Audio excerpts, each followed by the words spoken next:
Live from JetBlue Park in Fort Myers, Florida, NESN presents Grapefruit League Baseball. This afternoon, the Boston Red Sox play host to the Atlanta Braves. Hello and welcome, everyone. Tom Caron along with Steve Lyons. Glad you could join us this afternoon. Now in the first full weekend of March, regular season less than a month away. And when they begin that regular season, the man in left field will be the man in left field today, Andrew Benintendi. He's on a tear right now in spring baseball. The number one prospect in all of baseball is Benintendi, and he's already starting to heat things up. In his last game against the same Atlanta ball club, he had 4 hits, including a home run.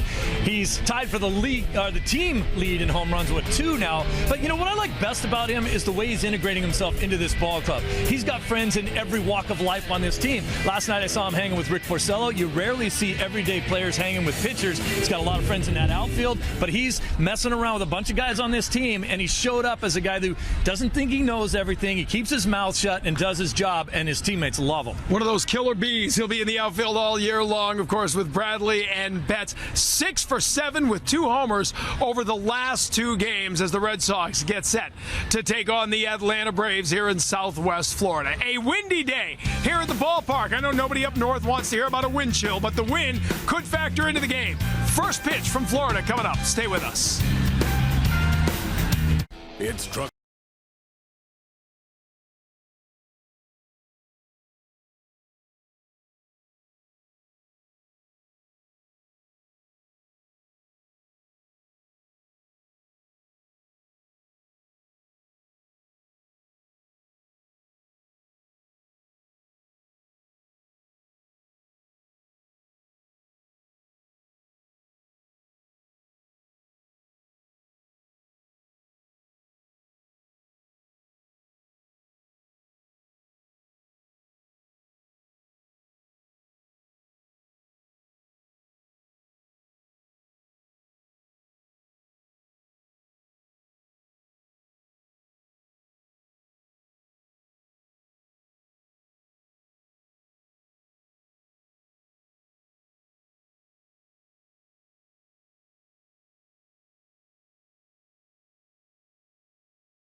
Ace Ticket. It's more than a ticket. Visit Ace Ticket or call 1-800-MY-SEATS. And by Jordan's Furniture, the furniture store of the Boston Red Sox. People running from the wind here in Southwest Florida trying to find shelter. All right, maybe it's not quite that bad, but it is a windy day here at Fenway South and JetBlue Park as we get ready for baseball. Tom Caron, Steve Lyons, Jemai Webster with you as the Red Sox spring training schedule rolls on, facing the Atlanta Braves for the second and final time in Grapefruit League action. Take a look at the Braves lineup here at the top of the first as they'll be facing Kyle Kendrick, Micah Johnson, Kurt Suzuki. You may have heard of him. He's the catcher. You probably haven't heard of the rest of this lineup as they bring Rio Ruiz as the third baseman, Christian Walker, the first baseman, Johan Camargo, the shortstop, Ronald Acuna in right field, Austin Riley, the hitter, Braxton Davidson in left, and Travis Demeritt is your second baseman. So much for that rule of having to bring 4 big leaguers with you everywhere you play. There's a couple in the bullpen, I think. We take a look at the Atlanta lineup going up against Kyle Kendrick. Kendrick ready to go for the Red Sox today. 7 strikeouts and 5 innings of spring training work so far. That's tied for the 4th most in Grapefruit League play. Gave up 2 earned runs over 3 innings in his last start. That was Tuesday against the Yankees. Greg Bird had the big hit, the 2-run home run off Kendrick. Home runs have been a problem through his major league career. Trying to resurrect himself here in Boston with the Red Sox, making his 3rd spring training start. Kendrick has been around the block, member of some of those great Philadelphia Phillies rotations. The 2008 team that won the World Series, the 2010 team that won a 102-win season, only to get knocked out in the NLDS, but spent all of last year in the minors. Trying to work his way into the Red Sox picture here as he faces Micah Johnson to lead off, the center fielder for the Atlanta Braves. Stepping in, and quickly it's 1-1 from Kendrick. Now, Kendrick in his outing against the Yankees was kind of strange. Maybe he was just trying to get a feel for things. Didn't throw a breaking ball until well into his second inning, and a lot of his fastballs were getting hit pretty hard. His breaking ball was pretty effective once he started using it. Swing and a miss there. Does not have and never has had overpowering velocity, so he's got to be pinpoint with his control. As John Farrell was telling us before the game, if he misses because of that lack of velocity, he can get hurt. Yeah, you know, we saw that with Velasquez yesterday, the same kind of a thing. He's got to rely on that late movement, good sinking action. Looks like he has a pretty decent sinker so far today in this early frame. Ground ball, trouble with it there at short and not able to make the play, and allowing Johnson to get on first is Devin Marrero. That one kind of ate him up as it got there, and he thought he could get to it and not quite in time as we take a look at the Red Sox defense here today. Well, around the infield, Josh Rutledge making the start at third base today. Devin Marrero, you saw him right there with the clank at short. Hey, look at Dustin Pedroia making a start. Good to see him in the lineup. Mitch Moreland over at first base. Around the outfield is Benintendi, Bradley, and Betts. Kyle Kendrick throwing to Christian Velasquez today. Or Vasquez, I mean, not Velasquez. He pitched yesterday. Velasquez yesterday. Let's take a look at Dustin Pedroia, and with this extra week, he's actually had 36 spring training games over essentially 6 weeks. Just one day off the rest of the way. And the runner goes on the first pitch. Up with the throw in plenty of time as Vasquez, and he nails him down. So Johnson running on the first pitch is erased with the great throw there by Vasquez. Oh, boy, that's vintage Vasquez right there a few seasons ago when he was known for the cannon behind the plate. Picture perfect. He lays it right on the bag. All Dustin has to do is reach out and tag somebody, and it's over.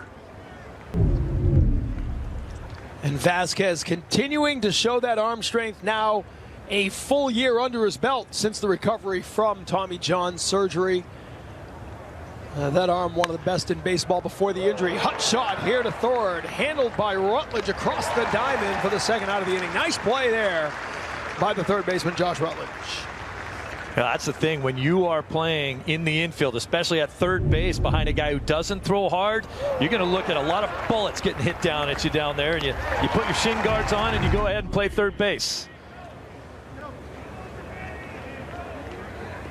So 2 down here for the third baseman, Rio Ruiz.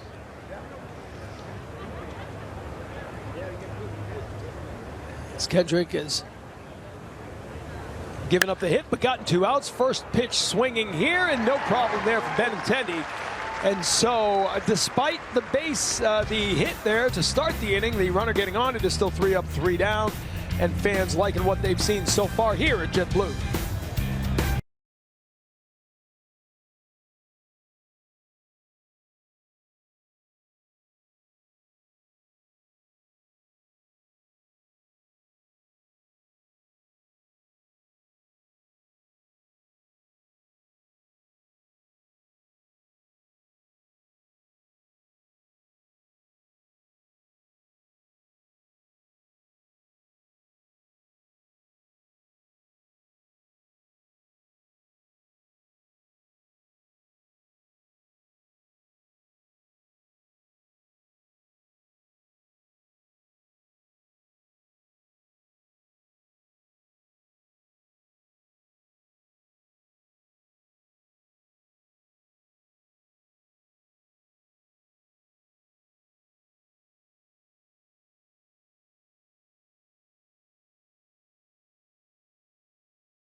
Back here at JetBlue Park, Fenway South in Fort Myers, Florida. No score as the Red Sox come to bat at the bottom of the first inning. Dustin Pedroia will be leading off.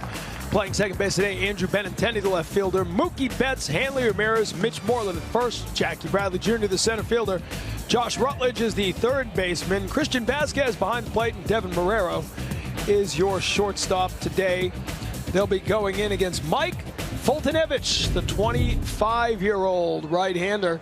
First round pick of the Houston Astros back in 2010, part of a 5-player deal traded to Atlanta in 2015.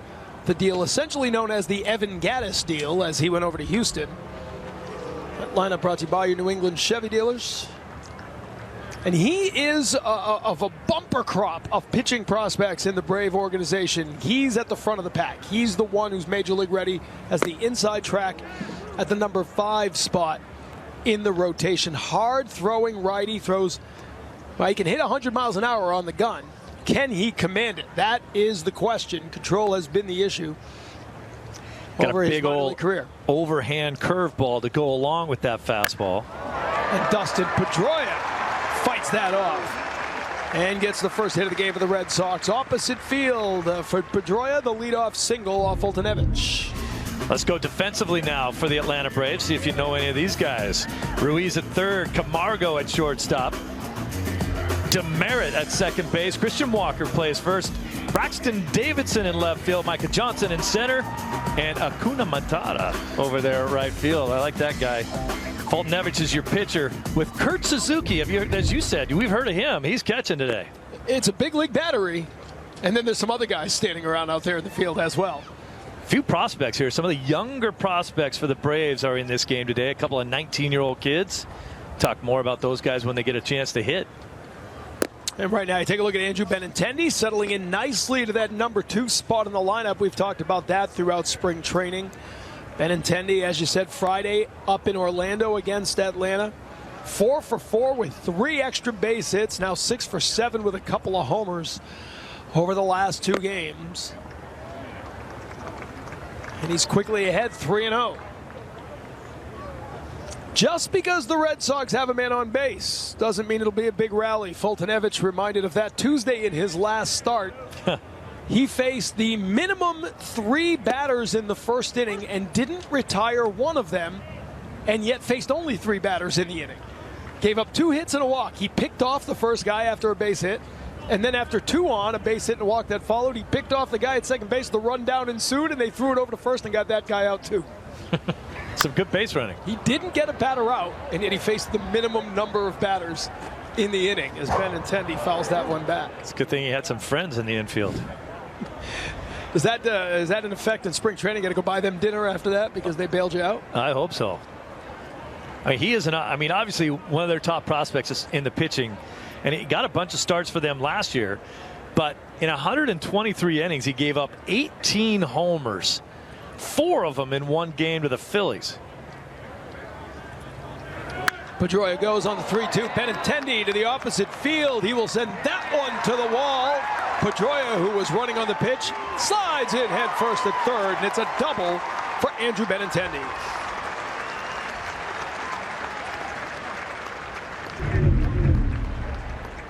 Well, Benintendi doing just exactly what he does. He likes to go the other way. He lets that ball get down and away from him and just shoves it into left field. And then, Pedroia, I don't know if we have this, but him coming into third base, so aware of what's going on. A great slide away from the play inside the third base bag so that he was unable to be tagged on that throw coming in. Great play by him. And that'll bring up Mookie Betts. Couple of runners in scoring position and nobody out here in the first inning. Betts hitting .455 here in Grapefruit League play. 5 for 11. Hasn't driven in a run yet, but he's got a good chance here. He sends this one up high to left field. Davidson back under it, fighting the wind. Pedroia tags, and here's the throw. And Pedroia will come in for the first run of the game. First RBI of the spring for Mookie Betts, and a 1-0 lead for the Red Sox. Pedroia stumbled a little bit after tagging up at third base. Took a funny little step, but Oh, look at this. We got it on double box for you. The tag is made. Little stumble right there, and then he got himself going and eventually easily scored. And, of course, Mookie Betts getting the RBI on the play. And now you have Hanley coming up. Hanley Ramirez, who will not be playing in the World Baseball Classic, was expected to originally on the Dominican roster, but there's been some shoulder soreness that he has dealt with. Nothing that's kept him out of the Red Sox lineup, but safety, caution is the buzzword of spring training, and you want him ready for opening day in April, not trying to win a World Baseball Classic with the Dominican. And I think the soreness and flexibility issues have more to do with him throwing the ball than swinging the bat. You won't see him play any first base until he's ready to throw the ball. That may be some time later in the spring. But I thought it was a little ironic that on the day that they announced that he wasn't going to be playing in the WBC because of the shoulder soreness, he hit a home run that day. I got your soreness right here, he says. Can't be that sore. Chopper here to short. Camargo bobbles it, and everybody will be safe. He thought about third, he thought about first, and in the end, he never got the ball. That is a rare mistake by this kid. We don't know who he is. You don't know him very much, but they say that his glove work and what he's able to do defensively, he just tried to get that ball out of his glove a little too quick, thinking about going to third base with it, and then didn't have anywhere to go. That'll be an error on the shortstop, Camargo. And men on the corners with one out from Mitch Moreland.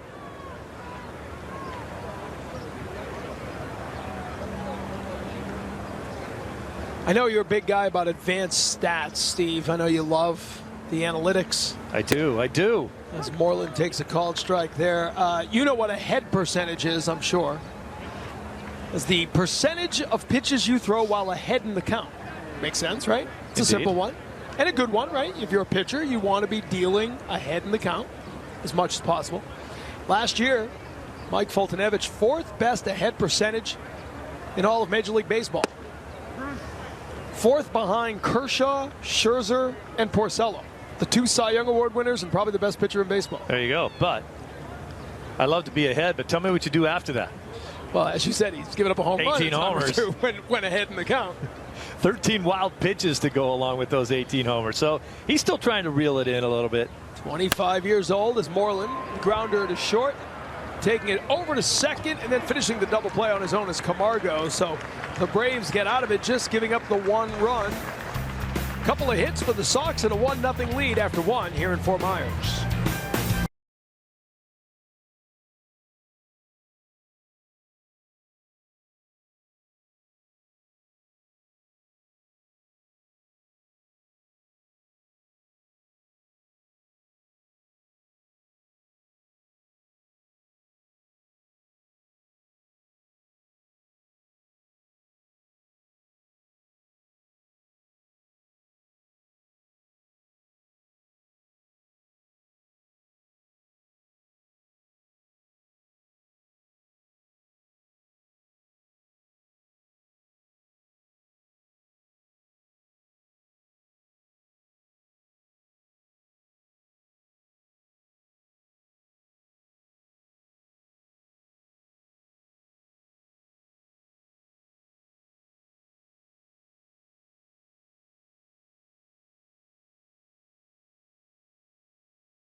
Let's take a look at the upcoming events at Foxwoods Resort Casino. We've got Alicia Keys coming Sunday, March 12th, and the comedian Carrot Top on March 17th and 18th. Can't wait to see the Top. Have you seen Carrot Top before? No. No. Still going strong. In Vegas. St. Patrick's Day weekend in Foxwoods. I'm telling you, man, he has an act in Vegas. He's been doing it for years and years and years and knocking down millions. Same act. They say that about you? Oh, I have the same act. Same tired act all these years later. And years, man. Still fooling him here as Kyle Kendrick takes the mound to start the second inning. Sox with a 1-0 lead, and Christian Walker, the first baseman, at the plate for the Braves, hitting 143. Grapefruit League play so far. Ground ball to third. Rutledge fields it on the hop and gets it to Moreland in time for the first out of the inning. Again, look for Rutledge to be busy in Kendrick's innings of work. He's not going to throw it by you. A lot of guys will get out in front.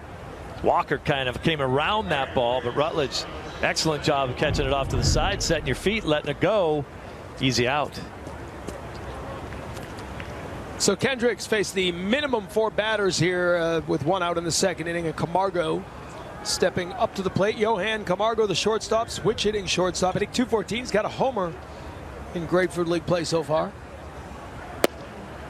Kendrick gets the called strike. You talked about home runs before. 2 years ago, Kyle Kendrick gave up 33 home runs with the Colorado Rockies. That led the National League. Now, we all know about the altitude in Colorado and what that can do. Signed last season with the Angels and never made it up to the big club. Gets Camargo to chase here, and he's ahead 0-2, so the ahead percentage goes up a little here. There you go, the ahead percentage. I like it. I'm running with it. All right. Every now and then I try to get you a stat you'll actually like, a new analytical stat. This one right back. I know I have fouled. I have failed on the WRC plus. I haven't been able to get you on the runs created weighted just yet. With the plus. Well, the plus is of course adjusted for park, as you know. I did not know that. Yeah, that's why we're such a good team, Steve. Indeed. Try the 0-2 again here as Kendrick misses upstairs. Kendrick came in large part because Brian Bannister has done such a good job bringing analytics to the mound, actually getting pitchers to look at spin rate and shape of their pitch and some of the things that can help them, especially with a breaking ball. But I think the difference that Bannister brings, because I sometimes call it the over-geekification of the game. Sometimes I think there's too much computer work going on. I think it is valuable, no question about it. But I think it can be overdone. And I think what Bannister does is he applies what he's looking at to actual pitching, to actually showing a guy, maybe you think you're in love with your curveball. Let me show you why it's not as good a pitch for you. This is why, you're throwing it in this situation and it always gets hit. Why do you keep going back for it? Why aren't you maybe throwing a fastball away in that situation or changing the way you're pitching a little bit? He applies what he learns to the actual physical art of pitching. Correct. Showing you what a pitch is doing. And you might think this changeup is a great pitch, but look. Yeah. And I can get on board guys with that. Once in a while with that pitch, but the pitch in itself is not necessarily an effective pitch. Okay. And the good news for the Red Sox, and we were talking to John Farrell about this before the game, is that with the work Bannister is doing, the Red Sox have kind of got a reputation right now around baseball as a place you can go as a pitcher who maybe you're a veteran and you've struggled. You maybe come to the Red Sox and help refine it. Rich Hill, of course, the poster child, right? From independent league ball, came to the Red Sox, eventually got a $48 million contract with the Dodgers. Camargo, grounder to short. Pedroia over in plenty of time for the second out of the inning. And it used to be that the St. Louis Cardinals with Dave Duncan, who was the pitching coach, was the guy where everyone went when they were having trouble. And then most recently it was the Pittsburgh Pirates, where they would come and develop guys. From what I understand, the guru in the Pirates organization, although Ray Searage is a great pitching coach there, he left and went down to Miami. Right. And so now maybe Miami may be another option for guys that are trying to find their way again. But certainly the Red Sox now are the front runners with Bannister. And you love to have that reputation, because any chance you can get to bring someone with major league experience who can get back to what he was, and Kendrick, obviously a guy you look at, 32 years old, and if everybody stays healthy, he'll be in Pawtucket. He's not going to make the 5-man roster if things stay as they are on the depth chart. But what a guy to have that you can pull up when needed for a one-start stint, a 3-week stint. Sean O'Sullivan did that for the Red Sox last year. And I believe he's now playing in Japan. He is. He making some money. Got some money in Japan, no question about that. So a good opportunity for Sean O'Sullivan. And you wonder, I mean, I think Kendrick makes a good move here of signing. Like you said, why would you sign here when you know the big three are there and guys that are pretty well established behind him? But he's trying to get his way back to the big leagues somehow, and he needs help doing it. Obviously, when you look at him pitching in the Angel organization all of last season and not making it to the big leagues with all the problems that the Angels had, you know he's not the same guy. So he's got to try to figure out how to get back to being Kyle Kendrick again. His AAA ERA 4.73 last year for Salt Lake. That wasn't enough to get an opportunity in Anaheim. Here trying to close out a 1-2-3 inning. He just misses outside. So Ronald Acuna, really the top outfield prospect in this Braves organization, the right fielder today. Got the count at 2-2. He's hitting .556 here in spring training. What is he, 8? Is he 18 or 19 years old? 19, but he won't be 20 till December. Just turned 19. Single A ball last year. Fly ball to center field here. Jackie Bradley Jr., with the wind being an issue, gets there and makes the catch. So the Red Sox with a 1-0 lead after a 1-2-3 inning. Grab a dog, pull up a chair, watch a little baseball with us here on a Sunday afternoon.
Back here at JetBlue Park, Red Sox with a 1-0 lead. Tom Cairns, Steve Lyons with you, and Jemai Webster patrolling the sidelines for us today. Let's go down and check in. Jemai, how are you? Hey, that's a great introduction, TC, and I appreciate it. I'm doing pretty good. Last night we had the opportunity to be a part of a good function with the Red Sox Foundation, as you know, founded in 2002. It's a philanthropic arm of the team, and they use their status to really create awareness and to provide some opportunities with money to raise money for communities and children in the New England area. And last night they introduced players and sponsors with their casino night, and we had an opportunity to take part in it. And I know because of my average math, you got a little frustrated with me on the blackjack table.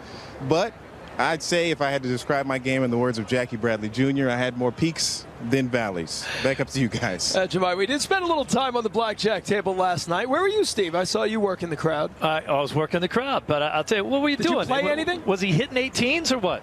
Here's what I noticed about Jemai as Jackie Bradley Jr. fouls one off to the right side. Jemai, you know how you want to sort of keep a poker face? Now, I know we're playing blackjack. Jemai has no poker face.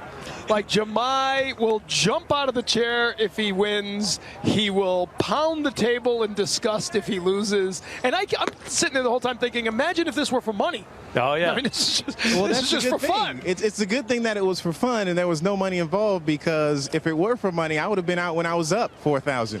There you go. Dude, I thought Nobody you were going to have a heart attack at one point when he got the blackjack. The dealer got the blackjack. I thought I'd lost you for the night. Bradley with a grounder to short here. Camargo up. Throw down in the dirt, and he's safe. Walker couldn't pick it. And that should go as the second error of the game for Camargo. Wow. It's down on the field earlier talking to a lot of the Braves coaches, and they couldn't rave more about Camargo, about how good he is with the glove, and he's got 2 errors already. That ball maybe should have been picked, but it wasn't. We've already seen 3 errors in this game.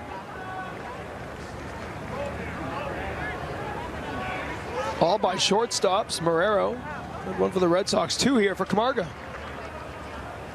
Well, final thought for Jemai down there. You know, just the rule of thumb on blackjack: don't split winners, and you'll be okay.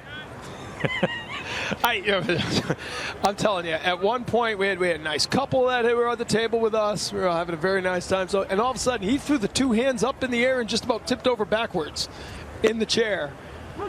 Because he had held with like a 15 and the dealer busted. I mean, it wasn't a great showing of cards that led to this dramatic moment. Easy to get a little bit more excited about, queen and a 10 or maybe a blackjack. Yeah, or you can just sit there and watch. A 5-card hand and you keep getting low cards and you're able to build something. Great night, though, and the Red Sox Foundation obviously does such a great job all season long. And this isn't so much a big fundraiser as it is a chance to bring all the players in. They're all there. Sponsors are in. Everybody gets to mingle, and it's sort of the kickoff of the Red Sox Foundation season. In fact, Friday we'll be here doing Red Sox Foundation game night as we come to you and tell you all night long some of the great stories and the great work being done by the foundation. Tim Wakefield, honorary chairman of the Red Sox Foundation, our friend and our colleague, will be here with us throughout the game. Looking forward to that. That's Friday night here on NESN. How about the participation from the players on that evening last night, too? Everybody was there. Everyone's there. I didn't see who were the big winners for the players, though. It's hard to. Well, actually, I saw Benintendi and Porcello and a couple of other guys walking away from the craps table with their heads down, so I don't know what that meant. Speaking of walking, Rutledge draws a walk here, so more trouble for Fultonevich. 2 on, nobody out. Gave up a couple of hits and a run back in the first inning. The Red Sox got that 1-0 lead. One of the toughest things when you look at a guy like Fultonevich, and you could say the same thing about a guy like Rick Porcello too. The big, tall, lanky pitchers, it's a little tougher for them to hone in on their mechanics. There's a lot of weight, there's a lot of length, there's a lot of moving parts. You see a lot of elbows and kneecaps coming at you. It's hard to repeat your delivery when you're that lanky, and I think it takes younger players a longer time to figure it out. The walks have been the problem. We talked about pitching ahead in the count. While he was good with that last year because he lowered his walks per 9 inning to 2.6. His career average is over 4 walks per 9 innings. No one can survive doing that. As Christian Vasquez falls behind 0-2 here. Vasquez's first at bat of the game. Threw out Johnson back in the first inning by about 5 feet. Perfect throw.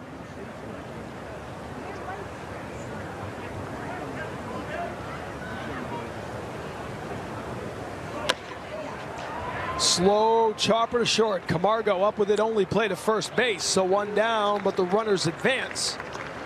With Devin Marrero coming up here in the second inning. We told you about the Red Sox Foundation game. The foundation uses the power of baseball's most loyal fans to build a stronger community and improve the lives of New Englanders.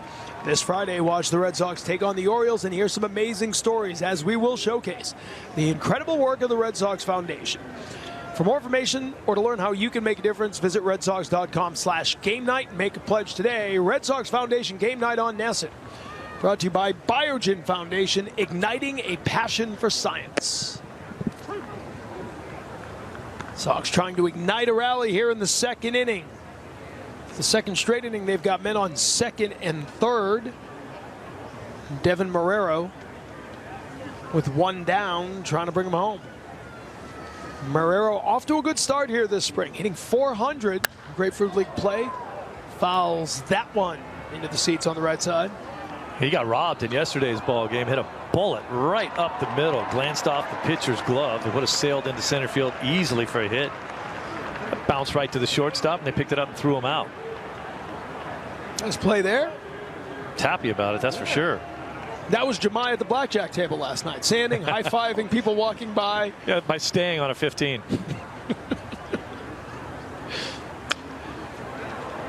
Parking lot attendants. People had no idea what was going on. He was running outside, getting some quick high fives, doing a victory lap. He thought he was going to get to keep the $4 grand. That was the problem. He thought the thousands were actually monetary value. I think you trade him in on the back end for prizes. See, and I don't think Jemai came home with a prize. Now that I think about it, I saw him leaving. He didn't have anything. What'd you take home? Nothing, but I wasn't high-fiving anybody. I had places to go. I knew I had prep to do, so I just kept putting everything in, see how long I could last, going all in on every hand. Eventually, you meet your demise. We all find our level eventually, don't we? 1-2 count here to Marrero. He'll go after that one and miss it, so he strikes out here. So 2 down as Marrero goes down swinging, and we go back to the top of the order for Dustin Pedroia. We look for the breaking pitch out of Marrero here, trying to go after that one. Ball down and away from him. It's a tough pitch to hit.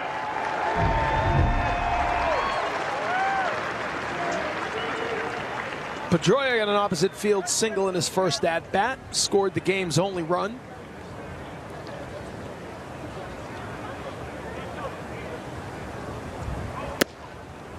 Takes a called strike here to start his second at-bat of the game. He'll get 2 or 3 at-bats in most of these games, and we've talked about the length of this spring training because of World Baseball play. And we've talked a lot about the pitchers, how you back them off a little bit, but the position players have to be managed accordingly as well. You've got 36 games over 6 weeks. You can't have everybody playing non-stop baseball for 6 weeks before the beginning of the year. Yeah, and John Farrell's going with kind of a unique approach down here with all those extra games, and he doesn't want to get his guys tired out, especially the everyday players. So he's given most of his players 2 days off at a specific time during this spring, and maybe more than once. Mitch Moreland had been out of 2 games in a row before being back in the lineup. Pedroia is going to do the same thing. Benintendi coming up soon will have a couple days in a row off and out of the lineup.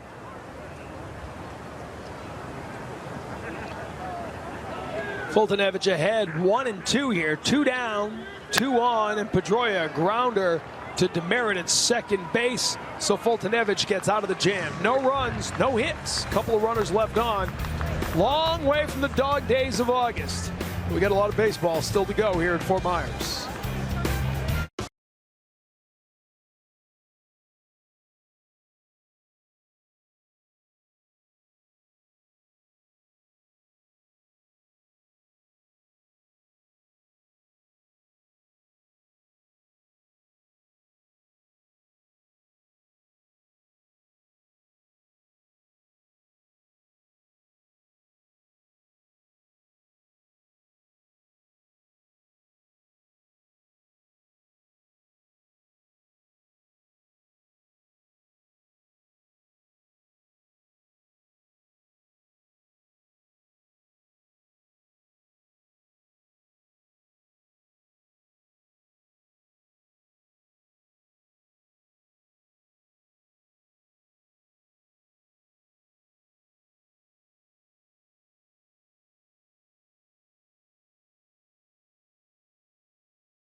Red Sox spring training action with a 1-0 lead over the Braves, brought to you in part by Ace Ticket.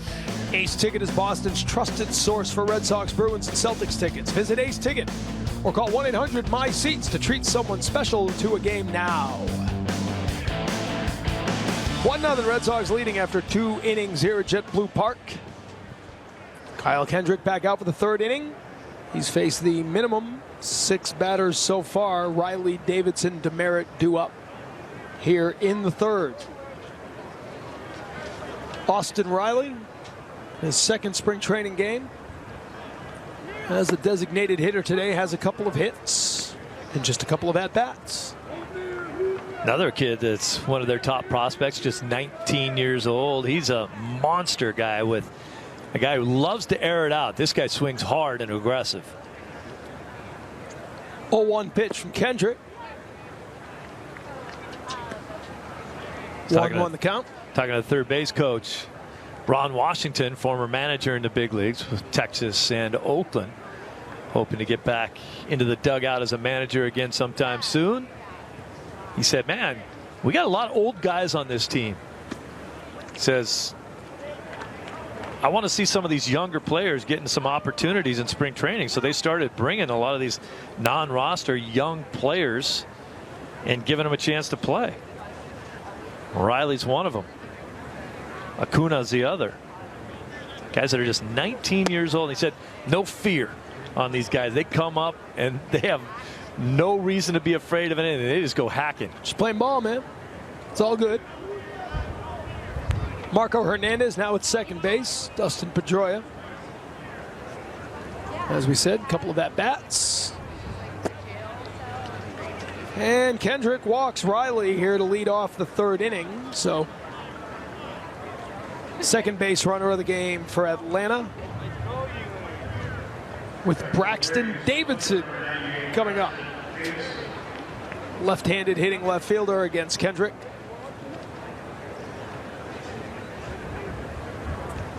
Kendrick spent the bulk of his career with the Philadelphia Phillies, made his major league debut 10 years ago, 2007, when he won 10 games for the Phillies.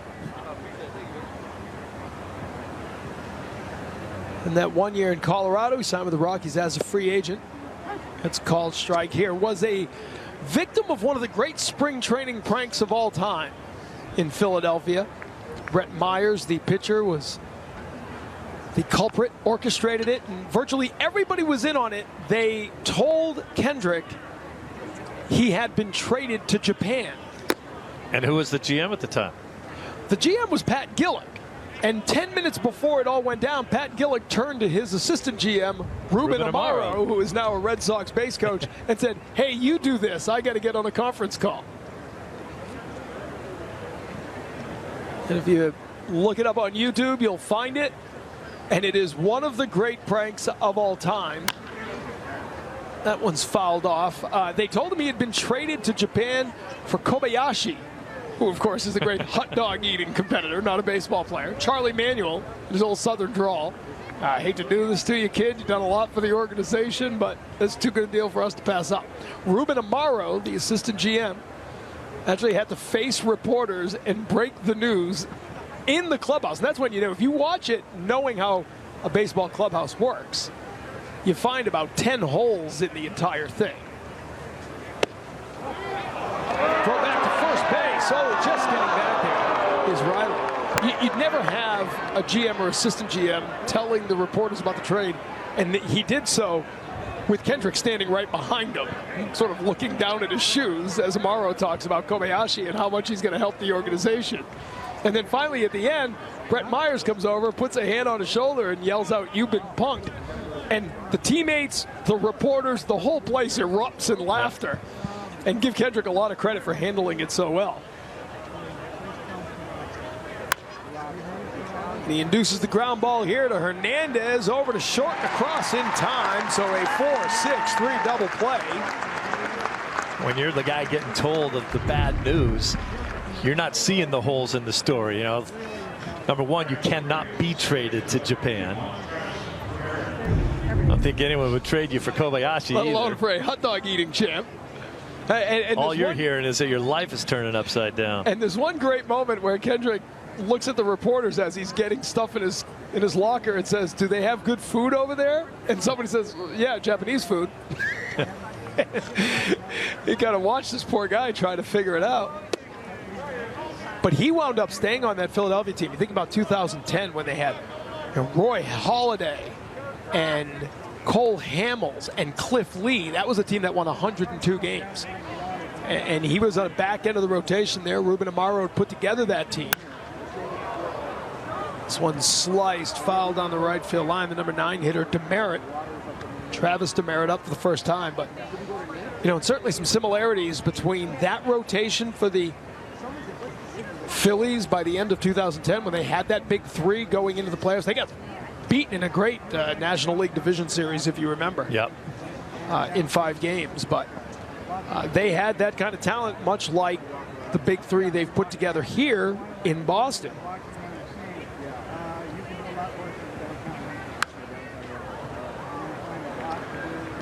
Talked to Ruben Amaro about that prank, that punt, if you will, that they pulled, that Brett Myers pulled on Kyle Kendrick. And, you know, Ruben said it was great, and he handled it so well, and it was kind of a look at the character of the guy. You know what I mean? Was he upset? Did he go spend the next 3 days trying to figure out how to get someone back? He said he laughed it off and realized it was one of those funny moments in a clubhouse, and he was happy to be a part of it. Happy to strike out demerit here. So the minimum 9 batters in this game to get through 3 innings for Kendrick, and Red Sox fans of all ages liking it here in Fort Myers.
Jordan's Furniture is the furniture store of the Boston Red Sox. Right now, get up to 60 months with no interest with equal payments.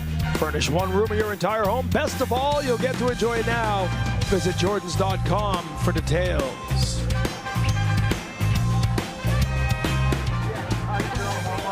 Sox batting here in the bottom of the third. 1-0 lead as Kyle Kendrick has pitched well against the Braves. Hasn't given up a hit through 3 innings.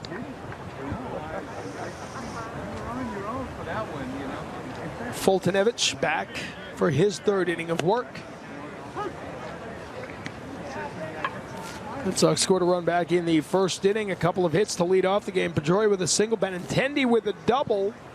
Pedroia would score on a Mookie Betts sacrifice fly. Now Benintendi slices one into the seats over on the left side. Benintendi has so much confidence in his swing that it enables him to wait just a little bit longer than a lot of guys. Some young players are afraid to drive the ball the other way. A lot of times when they hit it that way, it's because they're just swinging late. He'll just stand there and wait, recognize the pitch, and then drive the ball to left field. Benintendi drives one to center field. Diving catch out there by Johnson. Full extension, and he makes the catch for the first out of the inning. Pretty good play by Johnson there. That ball is tailing back towards him. That's what enabled him to make that play. But he was playing Benintendi to hit the ball to the opposite field, as we talked about. So he had a lot of room to cover. He got over there. See this ball sailing back to him, and he makes the play. So one down for Mookie Betts, who drove in the only run of the game on a sacrifice fly back in the 1st inning. Talked about how hot Benintendi was coming into this game over his last couple of ball games. He just gets robbed right there, or he'd be 2 for 2. Hot ground ball to third base. Ruiz up with it in time for the out. 2 down.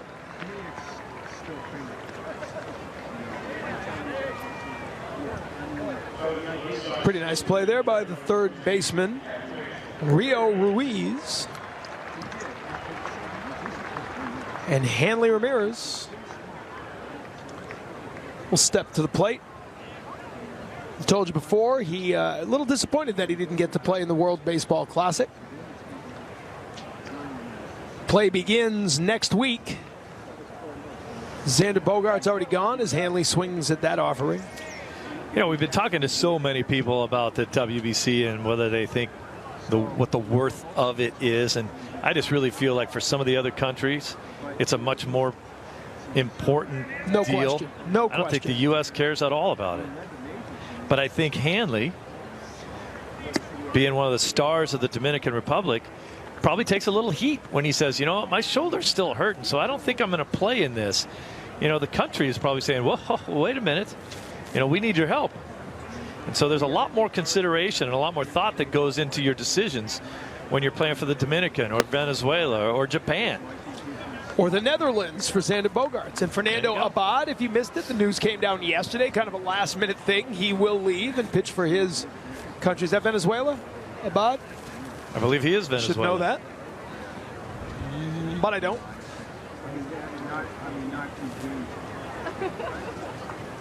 No, Dominican Republic.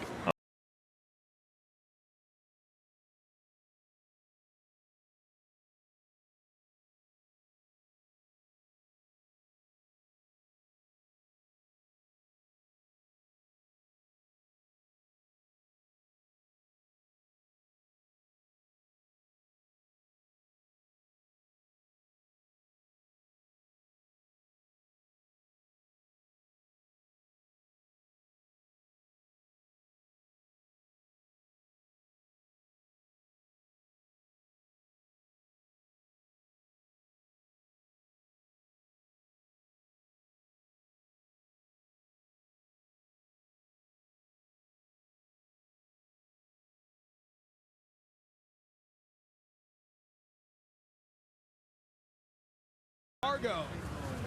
We got 2 errors on the day, but not this one, and a 1-2-3 inning for Fultonevich.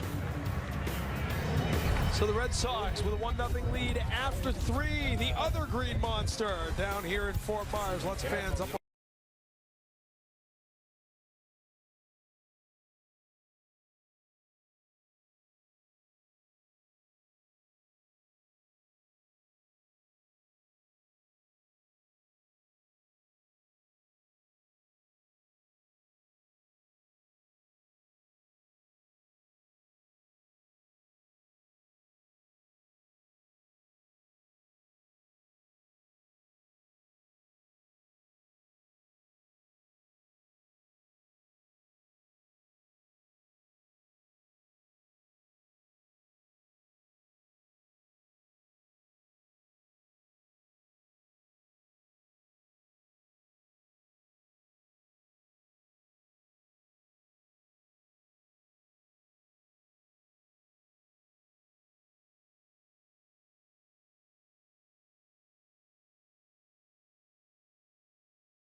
Tomorrow, the Bruins travel to Ottawa for a huge divisional battle with the Ottawa Senators. The fight for the top of the Atlantic Division continues, and every point counts.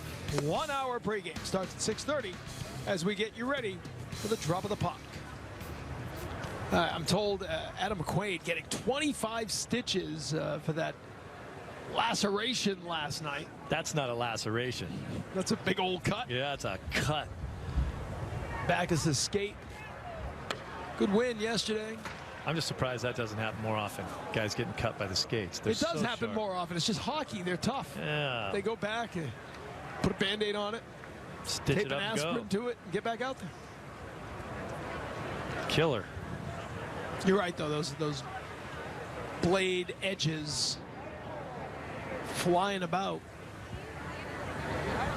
Kendrick back out for a 4th inning, and why not? He's been economical. He's been good. He gets Johnson to ground out. Marco Hernandez here to start the 4th inning. It's amazing. You look at Johnson bouncing out there, the center fielder. The Atlanta Braves lost 21 players from last season.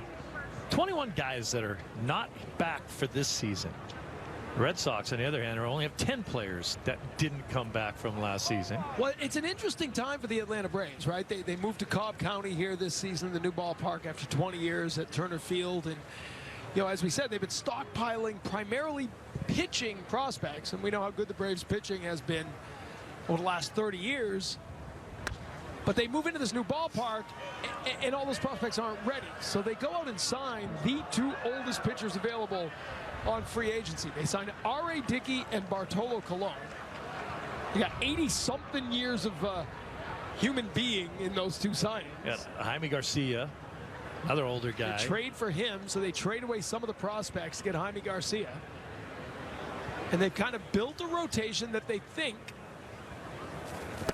will be good enough to compete. Maybe not good enough to win a championship, but Bartolo Colon, R.A. Dickey, you know, both have been very durable, even though they are older. Colon 43, R.A. Dickey 42.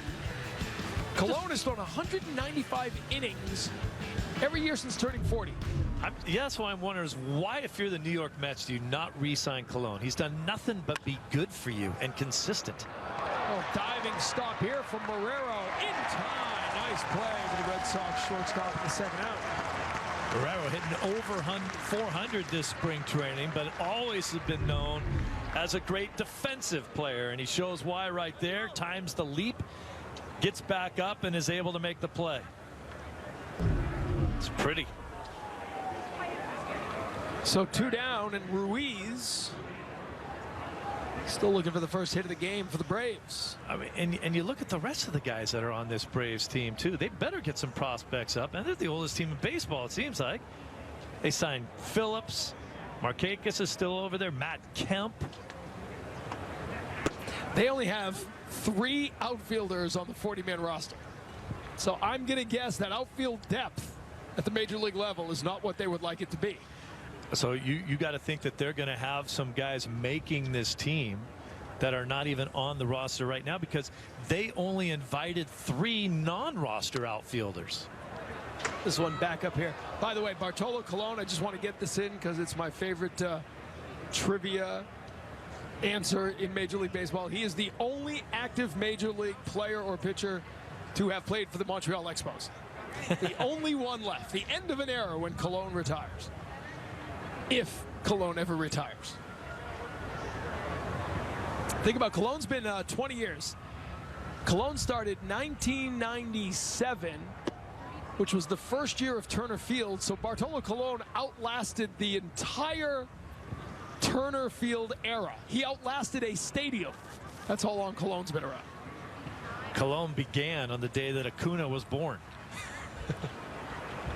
Yeah, actually, his first Major League appearance, Colon's first Major League appearance, was the first game at Turner Field that day.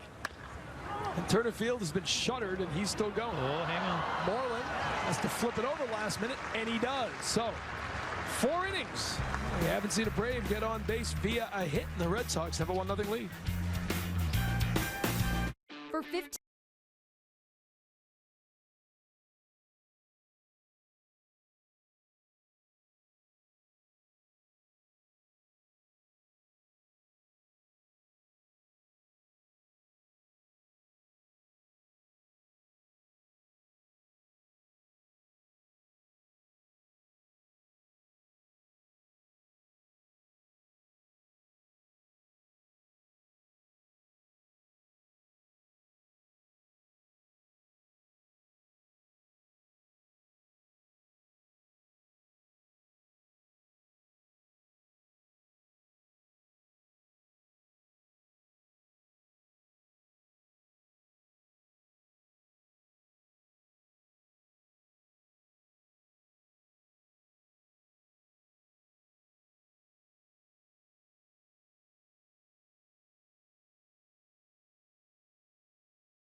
Red Sox spring training baseball is always live with the MLB.com at-bat mobile app. Stay connected all spring with radio broadcasts, video highlights, stats, news, and more. And more. More. S'mores. Download MLB.com at-bat today. It's your #1 app for live baseball. A flawless promo read to bring us into the 4th inning. Sounded like a lot more. Jose Ramirez, the right-handed pitcher, now taking over from Mike Fultonevich. Ramirez, last year was his first season in the Atlanta organization. 33 appearances. Had all of 16 Major League appearances prior to. A little bit of time with the Yankees, you might remember, in 2014 and 15. Then through Seattle. Spent some time with the Mariners in 2015. He can still bring it. He throws hard. He's got a good, nasty slider to go along with it. He was in the Dustin Ackley trade. Ackley coming to New York from Seattle. And then acquired by the Braves for a player to be named later. Dustin Ackley, of course, the son of former Red Sox minor leaguer John Ackley, who I played with in the minor leagues. It's a long time ago. Well, it's so long ago that you were also a minor leaguer? Montreal Expo. Yeah, and a minor leaguer. You played for teams that no longer exist. That's how long you've been around. Exactly. And I no longer exist. As we said earlier. But Cologne is hanging in there. Cologne just keeps going. Yeah, you remember that year he was with the Red Sox. A lot of people thought, oh, he's done. He's got nothing left. They thought he's been done forever. It was Moreland with a ground ball to Demerit over at second base. One down here in the 4th. Seeing some pretty effective pitching in today's ball game. Get a lot of ground balls, a lot of atom balls. People are making the plays. Although we have 3 errors in this game, it might be the only reason anyone ever got on base.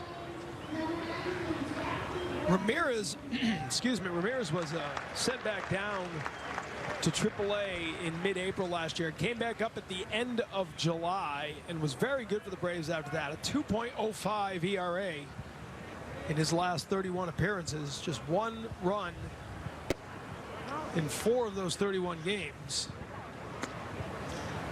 For a guy who throws as hard as he does, you don't expect him to come from a 3/4 delivery. Makes things a little more difficult to pick up. Most guys that throw high 90s are a little bit more over the top to get that extra leverage. You know, if Ramirez was a left-hander, we'd call him a slinger.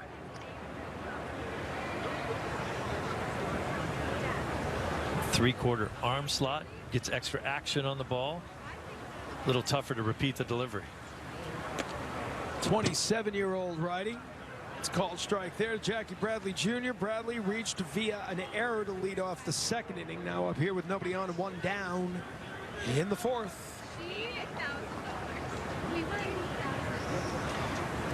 Kyle Kendrick going 4 hitless today. Keith Hembry was up in the bullpen at last check.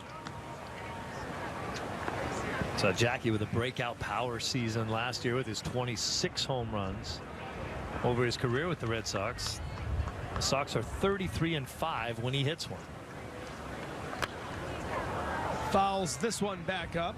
We'll talk with Bradley before the game today about the World Baseball Classic. You know, he was on that original master list for the U.S. team. And he said, I just, at this point in my career, I just can't justify ramping up that much more quickly to get ready for it. And you don't think about this often, but on the back end, you know, if you go the 3 weeks, you're going to come back with 10, 11 days left.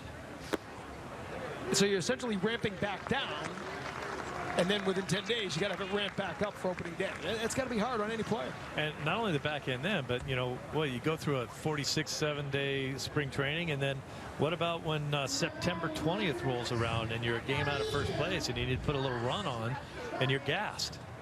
Which, quite frankly, happened to a lot of the Red Sox last year. I think they tired out at the end of the year. Well, I've said this all along, and I believe that the World Baseball Classic is a good idea. I think it's a great way to market the game on a national level, or international, obviously, level. But I just think there needs to be a way to figure out how to do this every 4 years, like the NHL has done with the Olympics. They got NHL players to go in the Olympics, and it's during the All-Star break. You have an extended All-Star break every 4 years. and you play the game when guys are in the middle of their season, it is still always a chance of injury. I understand that. But you're not asking pitchers now to throw important innings in games when they just haven't built up the arm strength. But what about the guys that don't play in it? Then they're sitting around for 3 weeks. See at the beach. No, like a week. You do it a week. You have the qualifying games for the the fringe programs. You have them at the end of the previous season or something, so that when you get to the All-Star break, it's a round robin of 6 teams or 8 teams, 2 groups. You play semifinals, finals. You get it done in like a 6-day stretch. So you double the All-Star break every 4th year. Well, why is it a 7-day stretch? Why would Xander be gone for 3 weeks if they go all the way here? Because they have different stadium. Because he's in Korea. If they win in Seoul, as Rutledge here, to account, if they win in Seoul, Korea, they then have to go to Tokyo. If they win in Tokyo, they come back to the West Coast. So it's more travel time. Much more travel time. If you did it over the All-Star breaks, welcome you up to the booth. It's red day. As the runner goes here, the throw tailing up high and sliding in there safe is Jackie Bradley Jr. with a stolen base. But if you did it over the All-Star break, you have it in one location. Weather's good in the U.S. You could have it anywhere. You could have it international if you had to. And you have it, like I said, you have probably, I would suggest, maybe 6 teams. Top 2 get a bye. The other 2 play down. You'd be squeezing it in and shortening it down, too, which and you would just I'm not sure that's the intent of what the but the WBC attention is the intent. And if you could just focus in all that attention over a 5-6 day span. Spoken like a true American, because it's my contention here that we don't care about it. And that's why you don't see the best players on the U.S. team. Will you be setting your clock to watch Xander Bogaerts play with the Netherlands team, the Dutch team, in South Korea at 4:30 a.m. Tuesday morning? No, but I'll have my phone give me a notice about what happened after I wake up. I'm told our producer Brian Zaccello will be getting up to monitor that game. He's probably producing it. Produces everything on NESN. Swing and a miss there. So the strikeout of Rutledge is the second out of the inning. Bradley still at second base as the catcher Vasquez coming up. There is not as much of a chance of Brian Zaccello producing a game at 4 a.m. as there is of Brian Zaccello getting on a treadmill. At 4 a.m. or just period? Yeah, any time of the day.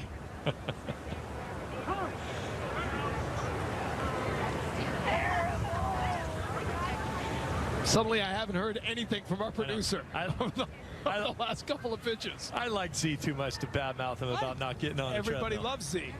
Have you ever seen him on a treadmill? No. There you go. Pitch outside there from Ramirez, who's pitched well here. Working around the walk to Bradley. Stole second. 2 down with Vasquez. Grounded out to short back in the second inning. Well, the wind continues to howl here, blowing straight in from the outfield. Well, right to left, but it is stiff today. Telling a friend back home it's 78 here, but it feels more like 72 with the wind chill. Yeah, it's too bad. He hung up on me. It's like 8 degrees. Bitter cold back home. Below 0 wind chills.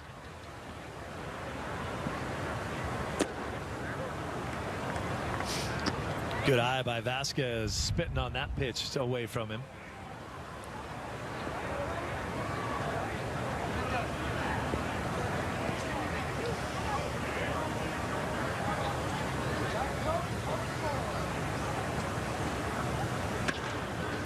Ground ball here to third. Ruiz. Plenty of time, and he makes the play to end the inning. So the Red Sox strand Bradley. We head to the 5th with a 1-0 Boston lead.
Still looking for group tickets to opening day or games against the Yankees, Cubs, or the Ortiz retirement game?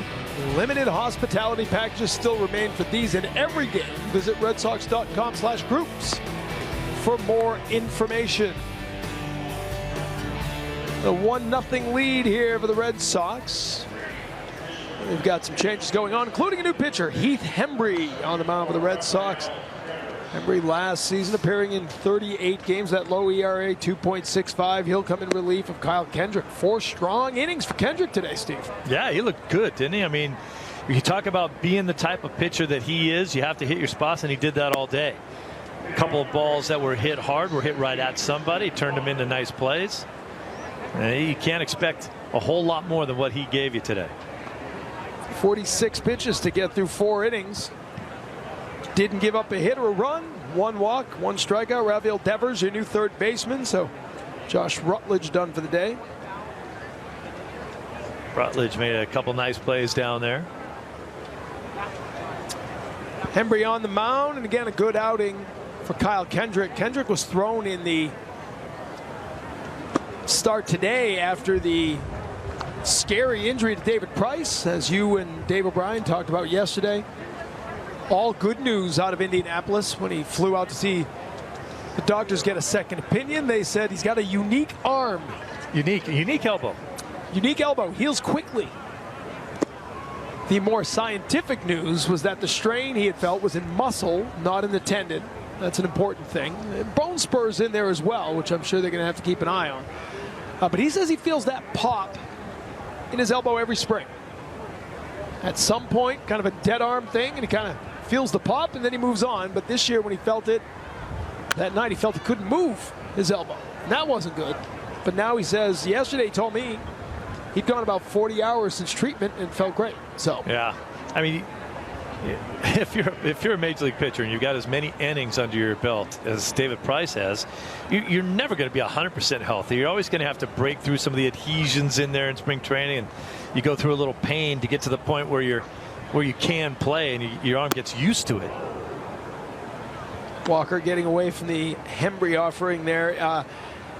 More innings thrown than any pitcher in baseball over the last 7 years. So he has been remarkably durable.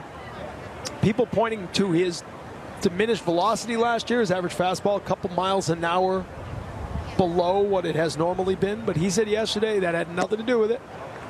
As Hembree gets Walker to strike out, beginning the 5th inning with a K here. Well, you look at the numbers. He's over 200 innings in 6 of his last 7 seasons, and in 4 of those seasons well over 230.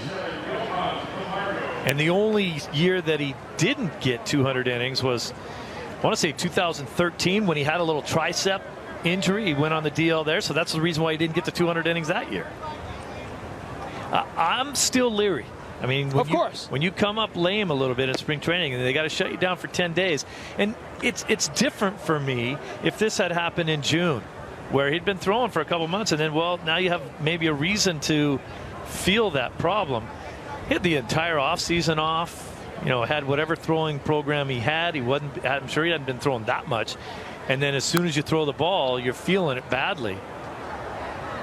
That's something that you're really going to have to watch for the rest of the year, I think. Well, I don't think there's any question. They'll be keeping a close eye on it. In the 7 to 10 days that the Red Sox prescribed for rest, not necessarily what David Price is thinking. The doctors told him, you will decide when you can get to throwing a ball again. And he said, we'll go day by day here. Yeah, and guess what? And the Red Sox will decide to tell him that he's not going to be picking up a ball. They will be cautious with him. They will slow him down. They will not speed him up. Yes, but they will slow him down if he gets too anxious. That will be more of a management and doctor's decision, telling him, we don't care if you feel fine. We want to shut you down until the entire time before we get you going again. Because it's going to feel like 100 days for him. 0-2 pitch from Hembree, just misses there. I'm just surprised that you actually listened to Obi and I talk about that during yesterday's ball game. I had to go find an establishment that would carry the game. Oh, you weren't just sitting in the hotel room watching? Yeah, I do. I sit there and I Google highlights from your career. And then what do you do the next minute? They're hard to find. All that film has not been translated to video yet. Swing and a miss there. So Hembree struck out the first 2 batters he's faced here in the 5th.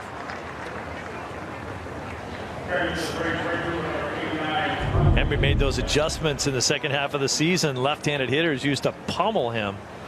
That's just good old country fastball throwing it by you, but he can rush it up there. So another one of those hard-throwing bullpen masters that the Red Sox have now. You talk about the adjustments. Last year, lefties were hitting Hembree .475 to begin the year. But from June 23rd on, whatever point that is when he worked on it, they hit just .161 off him over the last 22 appearances. So Hembree did a great job making the adjustments necessary, because he's not going to be a specialist. He's got to be a guy with the stuff he has who can come in and get an inning out of the bullpen. Well, a little English on that one as Acuna gets the first hit of the game for the Braves with 2 outs here in the 5th. Hembree a little bit upset with himself on that pitch, that he got a little bit under it, didn't stay up over on top of the pitch. See if he just kind of drops down, doesn't really stay on it.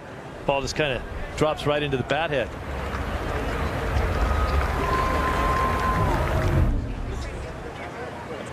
You hear that crowd sound? That was the ovation for the end of the no-hitter as we listened to the crowd cheering Acuna for breaking up what was shaping up to be about a 5-pitcher no-hitter. That happened spring before. Training. Sure it has. Regular season games, it's happened. The Mariners. The Phillies do one too. Didn't Papelbon close one out for the Phillies, or am I imagining that? The Mariners did it to the Dodgers, and they used about, I think there was at least 5 pitchers. I think you're right. I think the Phillies had one of those too. Speaking of the Phillies, I'm told Clay Buchholz gave up 3 runs in the first inning in his outing today. Spring training. That's going to be a tough town to not pitch well. It's a tough town to pitch well. Yeah. It's a tough place to pitch. It is not always sunny in Philadelphia, despite what you may hear. As Riley swings and misses there. I think Red Sox Nation certainly wishes Clay well. Oh, absolutely. You know, it's funny. You heard a lot of it this week when the thought of David Price being lost. A lot of fans instantly wondering, why did we get rid of Buchholz? Why isn't he still here? And it was an obvious salary move. After picking up Sale, they wanted to get back down under the new collective bargaining agreement. You want to be under the threshold for the collective bargaining tax, because that lowers your rate going forward, not just for this year. Not to get too technical about it, but most every team in baseball is trying to get under that threshold this season. And a strikeout called there as Riley goes down. 3 strikeouts and 1 hit for Hembree here in the 5th inning. Generations of Red Sox fans like what they see today.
Don't forget to catch Dining Playbook with Billy and Jenny. Find out the best places to eat and drink before, during, and after the game throughout New England. Tune in for an encore presentation Thursday night at 7. Dining Playbook is driven by your New England Chevy dealers. Tessie getting into it here. He's got some rhythm, man. As the Red Sox hold a 1-0 lead. We got a new pitcher, Chaz Rowe, on the mound for Atlanta. Last year, spent some time with the Baltimore Orioles as well as the Braves. 3.64 ERA on the season. Braves claimed him off waivers from Baltimore in August. Ground ball up the middle to begin the inning for Marrero, who gets his first hit of the game. And the Red Sox, for the third time today, have a leadoff batter on. Hey, want to take a moment and say hey to Jerry Remy, who's probably watching back home, but also to just fill everybody in, as you've probably known because it was in the news this week and he had gone to social media to talk about it, but he's gotten the clean bill of health. He'll be coming down to Florida this week, be doing games at the end of the season. We couldn't be happier to have Jerry Remy finally getting down here to spring training. Well, it's always great news for all Red Sox fans, and especially for Jerry, too. I mean that's got to be a scary periods of time for him, and, he fights so hard to stay healthy, and everyone's so happy to have him healthy and ready to go. Nice play here by the first baseman, Walker. Diving stab, and he gets it across to eliminate Marrero. So nice play for the first out of the inning.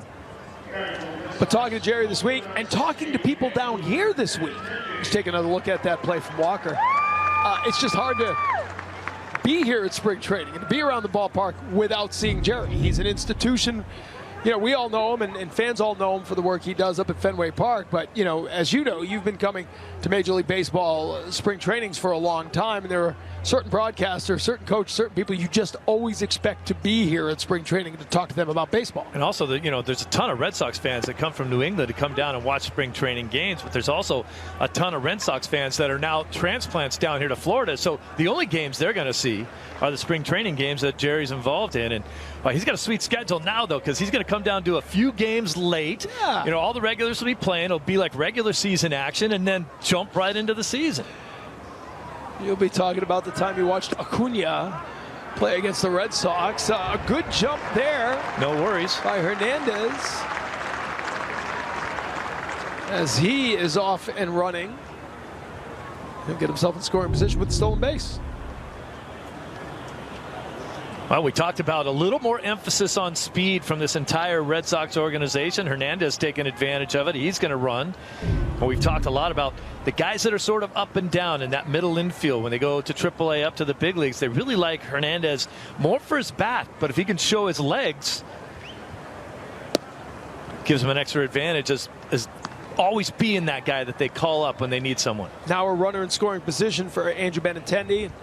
We take a look at this Red Sox roster. Not a lot of jobs up for grabs, but you've got that utility infield, reserve infield spot behind Brock Holt, Josh Rutledge, Marco Hernandez, guys in the mix for that.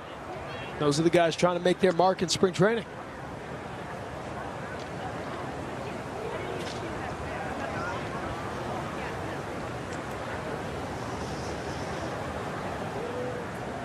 Benintendi had a double back in the first inning, and then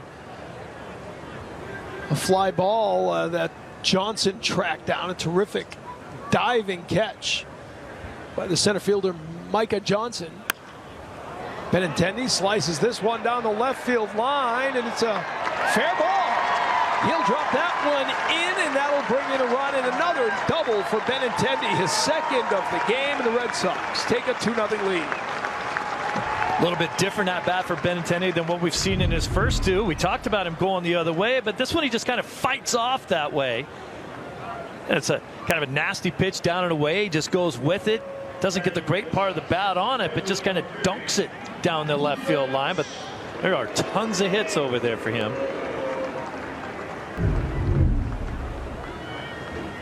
Took the bounce there. Another extra base hit for Benintendi. The last 3 games here at spring training, Andrew Benintendi is 8 for 10 with 2 homers and 4 doubles. And this one, a line drive from Mookie Betts off the screen of the Green Monster.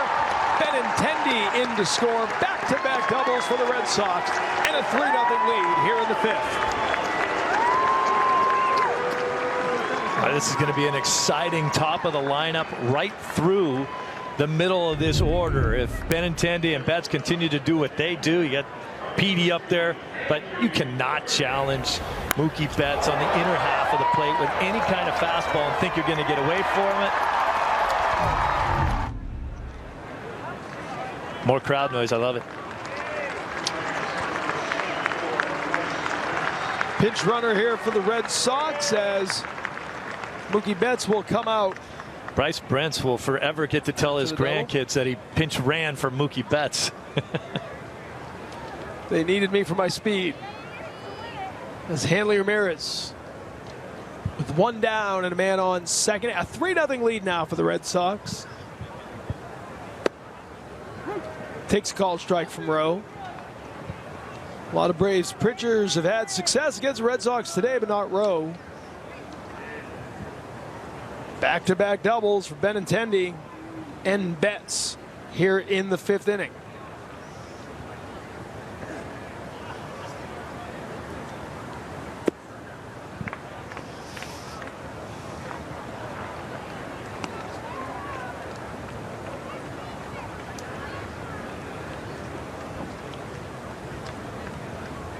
So Mookie Betts with the RBI double. He's driven in 2 of the 3 runs. His day is over here on the field as he and Benintendi share a word. Hanley Ramirez 0 for 2 on the afternoon, reached via an error, and he pops this one straight up. Suzuki seemed to lose it in the sun for a moment, but he gets over there to make the catch for the 2nd out of the inning. This keep it moving moment brought to you by Old Dominion. Andrew Benintendi with a couple of doubles today. He stays red hot. Hey, just go right back to him. We just saw him hit a double. That was a nice one, scalded off the wall there, and then this one just bounces around down in the corner. But it's that swing. He's just so happy and confident in his swing that he can wait longer than most hitters and then just shoot that pitch down the line. Old Dominion helping the world keep its promises. The Red Sox off to a promising start here today. The 9-1 Friday they won up in Orlando against Atlanta. Taking a 3-0 lead here, and that'll be it. These 2 teams will not see each other again this year. They do not play one another in the regular season. That'll be the first time since 2013 the Red Sox and Braves don't have interleague play. Seems like they always have that home and home series against the Braves. They're one of the natural rivals according to Major League Baseball because the Boston Braves. Before time? Did you play for them? No.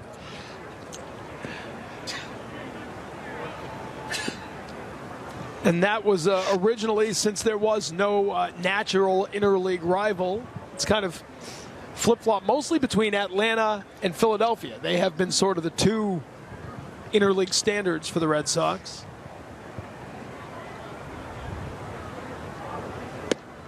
And this year they play neither. They play St. Louis a couple of times.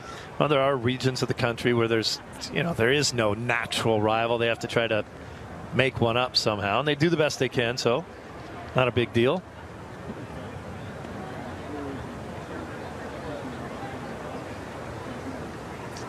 Two-run 5th inning here for the Sox as Moreland swings and misses, and that ends the inning. But 3 hits, 2 runs, and the Red Sox now with a 3-0 lead after 5. Nice day to pull out a beach blanket and catch a ball game here at Fenway South.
Everybody, welcome back to JetBlue Park here in Fort Myers, Florida, where the Red Sox lead the Braves 3-0 on the top of the sixth. We saw a solid pitching performance from Kyle Kendrick.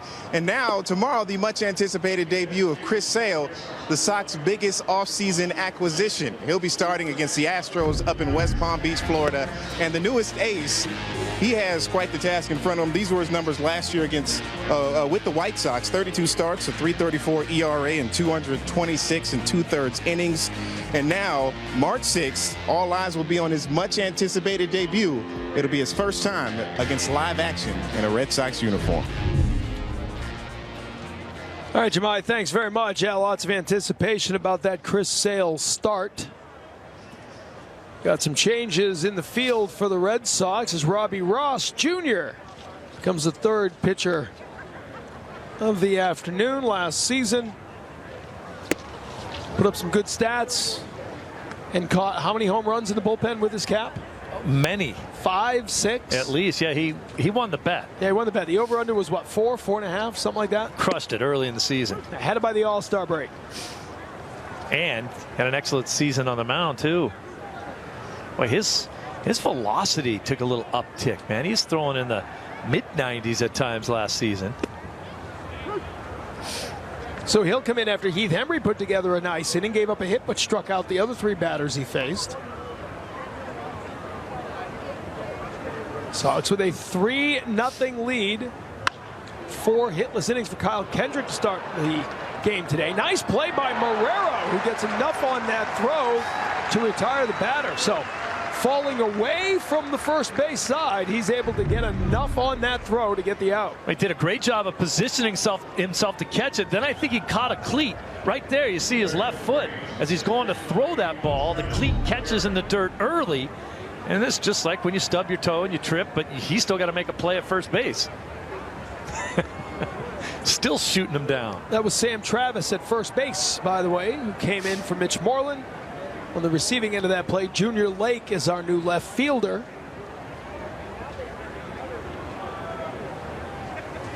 As Demerit shows bunt, pulls it away and takes a strike. So Junior Lake out in left field. There he is. And Sam Travis over at first base. Bryce Brents, who came in as a pinch runner, is now in right field for the man he replaced on the base paths.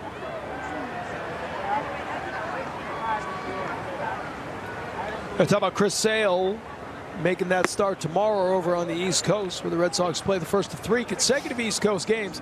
Chris Sale, of course, went to Florida Gulf Coast University. We've talked about that right down the road. We've got a stage manager today, Mikey, whose dad is done some hockey coaching up north, right? And this is Mikey. Everybody say hi to Mikey. Mikey's rocking the Eagles, the Florida Gulf Coast polo shirt here today as we get the ground ball for the second out of the inning. Great story he was telling us before the game today that he runs the scoreboard. Mikey runs the scoreboard. We can't hear you, Mike. I know you have the microphone. Oh, he doesn't even get to tell the story? Good. I'll tell the story. There we go. All right. Steve Lyons has never sounded better than this segment here. We go. So, Mikey, you were running the scoreboard. Yes, sir. At Florida Gulf Coast University. Yeah. And it was a 1 o'clock game. Yeah, but I was told it was a 2 o'clock game. That's not good. Not good. So I'm at my place, and I get a text message about 10 minutes before 1. Said, "Are you coming?" I said, "Yeah, it's at 2, right?" Well, that's incorrect. There's a long fly ball that'll catch some wall there on the left field side. Johnson will slide in for the 2-out double, just the second hit of the game for the Atlanta Braves. But forget about that. Let's hear the story. Anyway, so I say I'm on my way, and he says, "No, don't sweat it. We have Chris Sale on the scoreboard." He's running the scoreboard. Running the scoreboard. So I get there. You know, come on, man. I'm late one time. You get a 5-time All-Star to replace me. So Chris, says to me, "Hey, man, 1 o'clock's 1 o'clock. You got to be here." Ooh. So then I asked Chris, "Hey, do you even have the baseball knowledge, to run this thing?" Fortunately, he had a good sense of humor about it. So you came in and kicked Chris Sale out of the control room. Oh, yeah. I said, this is mine. Get out of here, man. Nah, he stuck around. He was gracious enough. You said he wanted to finish the inning. He finished the inning and then let me hop on. Unbelievable. Yeah. He loves that school. He's so proud of his alma mater, and I know that everybody at Florida Gulf Coast is awfully proud that he's here. Oh, unbelievably proud to have him there. Everyone there looks up to him. His pictures everywhere. Great guy. I think the city of Boston's going to love him. All right. So, Steve, back to you. to you. Thank you. All right, back to you, Steve, he says. And Mikey will get back to his job of getting you coffee for the other 8 innings. I don't drink coffee. You know that. That's true. It's me who gets the coffee. So there you go. Hey. But how about that? You're late one day, and you walk in, and Chris Sale shows up trying to take your job.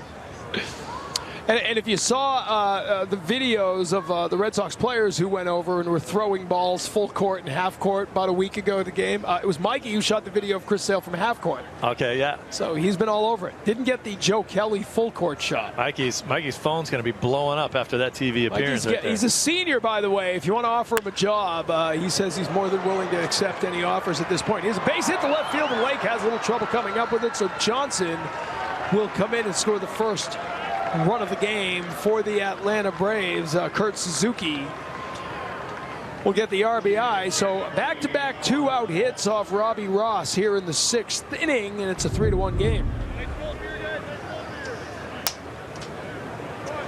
Well, Junior Lake here, I mean, you got to come up with this ball here. It's a tough play for an outfielder because you're charging as hard as you can. You know you got to come up throwing, but your utmost concentration has to be on fielding the ball. You can't do anything if you don't catch the ball cleanly.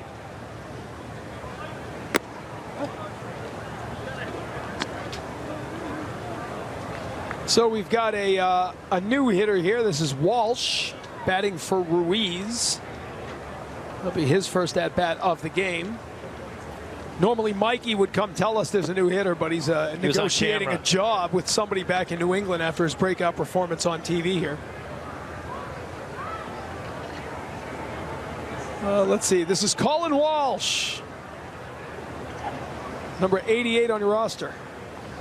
Number 1 in your hearts if you're an Atlanta Braves minor league fan. Walsh coming in for Ruiz, the third baseman.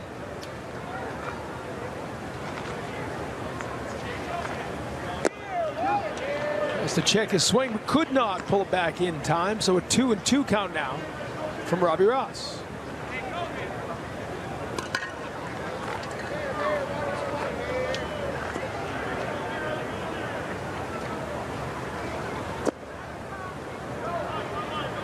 Just misses there, so a full count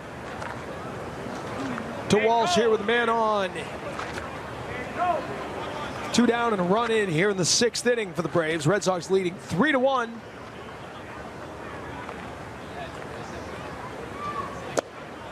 Inside. They did not go, and so now with 2 outs, after 2 quick outs for Robbie Ross, a couple of hits and a walk, we've got 2 on, with Walker coming up to bat. Maybe not. I spoke too soon. Stepping up to the plate is number 84 for, oh yeah, I've got this one down. I worked on it before the game. You worked on this name, Give me 1 second to regroup here. Fuenmayer. Balbino Fuenmayer. Let's go with Balby. No, Fuenmayer. You can do it. Try it.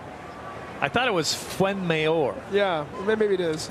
So you didn't even read your own phonetics. I couldn't find my phonetics. I went with the ones they gave us. You couldn't do your own. But look how they wrote it. Fuenmayor. Isn't that Mayor? Yeah, Mayor. Fuenmayor. I like Bambito. Yeah, I wrote all these pronunciations down somewhere. Yeah. Hey. And good luck finding them. It's like a bomb went off in this place here with all the extra notes we've got working with. The beauty of spring training baseball.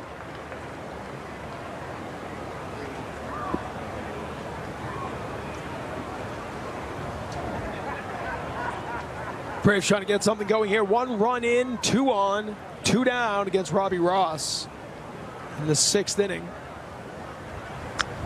Fouled back. Good pitch by Robbie right there, tying the big guy up on the inner half of the plate, up on his hands. Got a lot of options that Robbie can go with now on the 0-2 count. He can go back upstairs or maybe just throw a little changeup down away, see if he can get the hitter to chase it.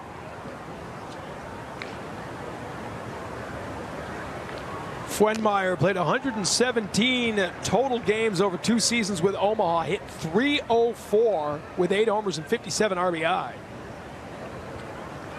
The 27-year-old returned to the Omaha Storm Chasers in 2016 after a knee injury that limited his time over the previous season. But as you can see, big guy with a big swing. Put a drive into the ball. Just spoiled a nasty out pitch from Robbie Ross, who did exactly what we thought he might do. Just a little change up down and away from the big guy. 63 career minor league homers. That's too many. You start hitting over 50 home runs in the minor leagues, you should be headed towards the big leagues, but that knee injury hurt him. Swing and a miss there. Ball down in the dirt. Throw over to first, and Ross gets him to end the inning. Strikeouts kind of hurt you too. Yeah, that'll do it. And that'll do it for the Braves here in the 6th inning, but they get a run on the board. Fans still like it as the Sox lead 3-1.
This Red Sox spring training game on NESN brought to you in part by Ace Ticket. Ace Ticket is Boston's trusted source for Red Sox, Bruins, and Celtics tickets.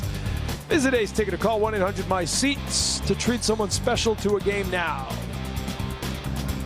3-1 Red Sox leading as they come to bat in the bottom of the 6th inning. Blaine Boyer is the 4th pitcher of the day for the Atlanta Braves. Boyer spent all of last season with the Milwaukee Brewers, got into 66 games, but originally with the Atlanta Braves from 2005 to 2009, made 129 relief appearances for Atlanta.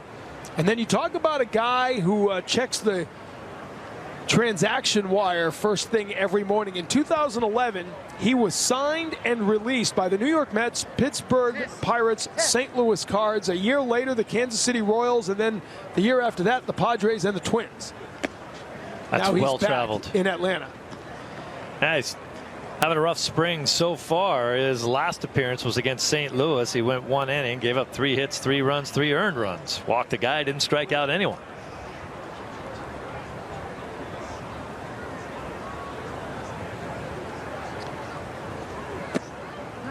We've got a completely new infield. Moore, the second baseman. Kazmar, the shortstop. There's a look at Moore. In fact, I think everybody in the field has changed here for the Atlanta Braves. And we didn't know who they were to begin with. We've got names. Now the backups are in the ballgame. All I need to know is their names. You're the one who will provide the commentary and the in-depth analysis of their careers. You got it. Hey, I found my pronunciation guy. Fwenmeyer. You're right. Well, you get him in his next at bat. He's at first base now.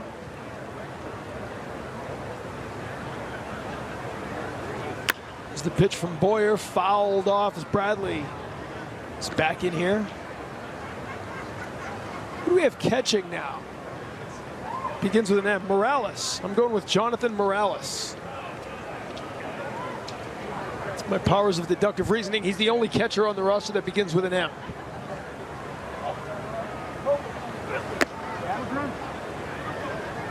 Tough pitch inside right there to Bradley. It's a good take.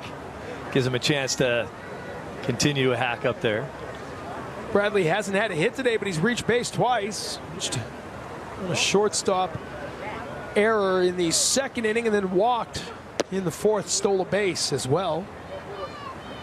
And he's worked the count full here to lead off the sixth.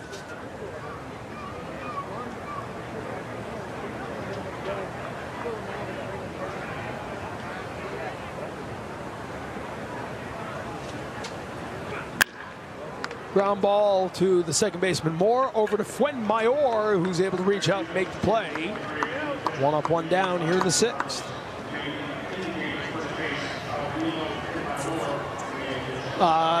Take a look there at Moore. The outfield now, you got Davidson still in left field, so we didn't have a complete changeover. Adams is the new right fielder. And I've got Ray Patrick Ditter in center field. For those of you scoring at home. Devers now, who replaced Rutledge, gets his first at-bat of the game. Mentioned before, the Red Sox going off on essentially a 3-game road trip, which you don't see very often at spring training. They will play the next 3 days on the East Coast, playing games against Houston, Washington, and the Mets. So they have buses sort of shuttling players over the next 3 days. Devers grounds out to third base for the second out of the inning. Step up your game with Bruins Academy, the TV show that's created just for kids who love the game of hockey. Bruins Academy features segments and instructions involving Bruins players, coaches, management, and more. Catch an all-new episode Wednesday night at 7:30 on NESN. Usually in spring training, you'll see when they go over to the East Coast, it's usually a 2-day trip. You go over there, you keep the same guys, you'll play a game, you'll stay overnight, play another game, and come home. 3 days, a little bit different, and that's why the Red Sox have decided they're not going to. I think John Farrell said there might be 9 guys that go over there and stay the entire time. The rest of the team will be shuffling in and out of there. And some guys are staying 1 night, 2 games.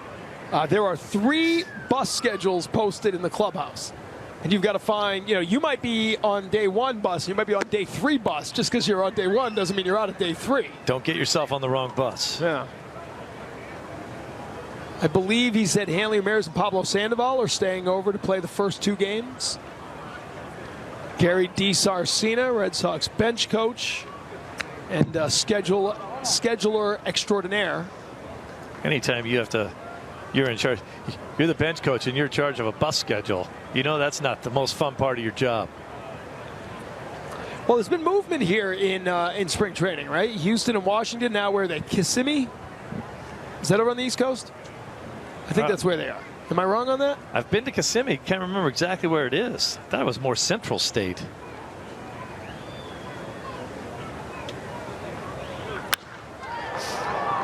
Flies out to the right side. Kissimmee's near Orlando, I think. Well, where are Houston and Washington now at spring training?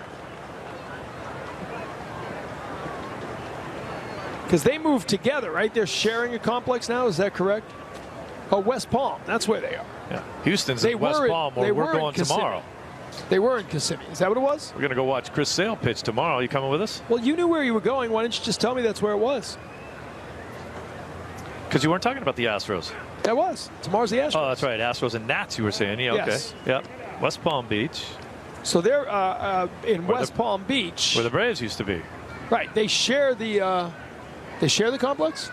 They're both in West Palm? I think they share the complex. Way back when the Braves were in West Palm, they shared with the aforementioned Expos. The Bartolo Colon team of yore.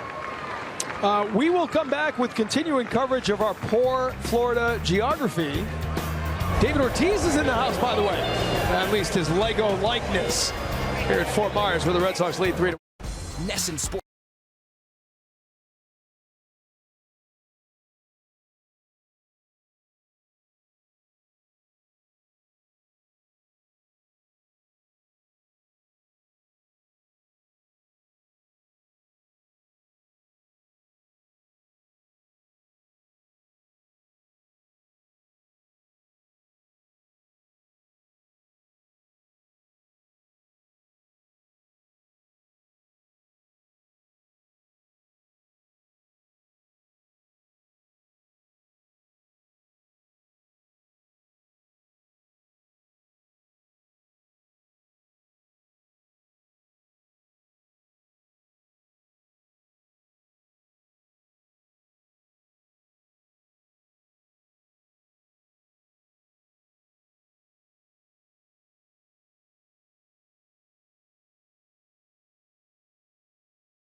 Back here in Fort Myers, Florida, Fenway South and JetBlue Park. Noe Ramirez coming in as the fourth pitcher of the afternoon for the Red Sox.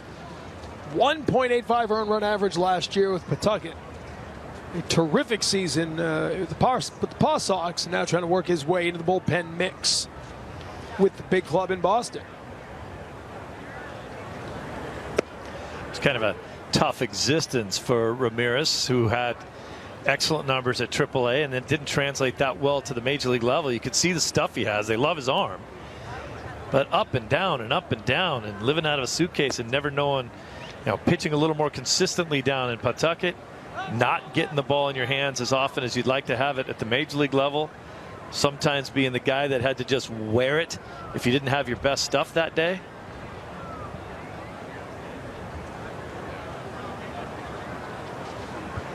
One pitch here to Kazmar. Kazmar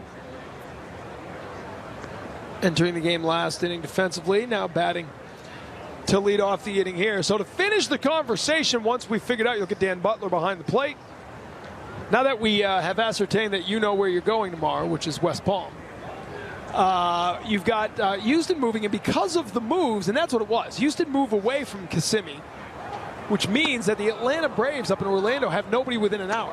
One team, right? Detroit and Lakeland. That's it. So they're looking to move now closer to Sarasota, Northport, I believe. They're very close to getting that deal done. Venice is where it is, I'm told. So whatever the case, near Northport and Sarasota. So you're going to have now essentially the teams divided East Coast, West Coast. Detroit will be alone in Lakeland and probably move eventually one way or the other. And you wonder at some point, somebody may look to still move into City of Palms Park, which is sitting here empty in Fort Myers. Lakeland's been sitting up there in the middle of nowhere for the longest time, but I did have a fun fact yesterday that Pittsburgh, their Lico Stadium, is the longest used spring training facility of any ballpark down here since 1968. I did not know that. Would have been Vero Beach, but they're long gone now. Get a leadoff walk here as Noe Ramirez walks at Kazmar, and Adams comes up for the first time today. So you will see more of these 3 days on the East Coast, and maybe there's an advantage to putting them all together, getting them out of the way, and then moving on with your Grapefruit League schedule. Well, we talked about the differences between spring training in Atlanta or in on the West Coast or on the East Coast, and the travel is much more intense here in Florida than it is in Arizona. You can find a spring training facility in Arizona on every corner. Swing and a miss there for Adams, and essentially everything, and I've only been out there a couple times, but everything's kind of centered around Phoenix. Yeah. So you're really never more than 45 minutes, maybe an hour with traffic from one ballpark to another. Used to be 2 teams down in Tucson. I believe both of them are gone now. Used to be the Diamondbacks in Colorado.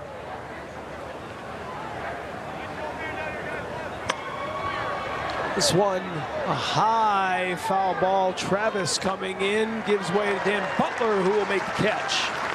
1 down here in the 7th. By the way, a little bit of news coming out this morning as we talked to John Farrell before the game that Tyler Thornburg won't be appearing in a game for a little bit. He will throw a flat ground today and a bullpen on Thursday. They want to work on the timing in his delivery a little bit. Said clearly out of sync right now. His last outing hit a guy with a changeup, and he said that's a pretty good indication right now that his timing, his mechanics, just everything's a little bit out of sync for Thornburg. Well, you know, we knew very little of Thornburg before he got here, but when I saw him pitch the other day and he got rocked around a little bit, he was a max effort guy. He kind of looked like a, you know, and I think this guy's going to have tremendous success. He already has, but he kind of looked like an infielder that came in to pitch. He didn't look like he had a very compact windup. It looked like everything was kind of herky-jerky, and then he was throw it as hard as he could. It just didn't look good. He was falling off the mound, so hopefully they'll get that worked out for him. Nothing injury-wise, just kind of recalibrating his system.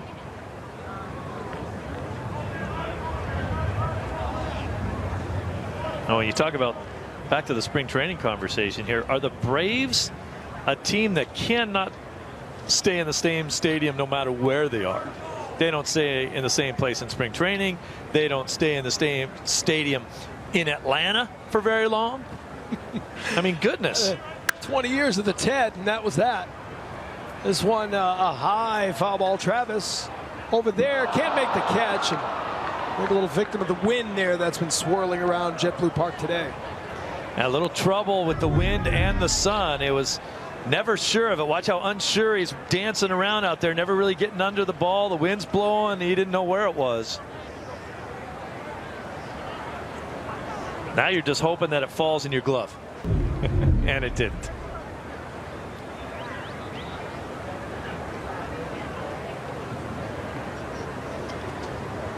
That wind blowing in from the outfield. Tough to hit one into right center field and have it go out of here. Noe Ramirez delivers, ground ball just foul down the third base line. I think it's the first time I've ever done a spring training game with the windows closed. That's how windy it is. Normally you got it open and you're. Well, we have that nice backdrop here that's blowing all over the place. Our notes, of which we work so hard on and have millions of them, we're flying all around the room. These are literally nuts. Mike Narachi. Mike Narachi said open the windows. Open up the windows. Stop being a baby about it. Mike Narachi's primary role up here in the booth today is to pick up notes as they go flying in the back of the room. Want to open the window? I'll open the window. I live dangerously.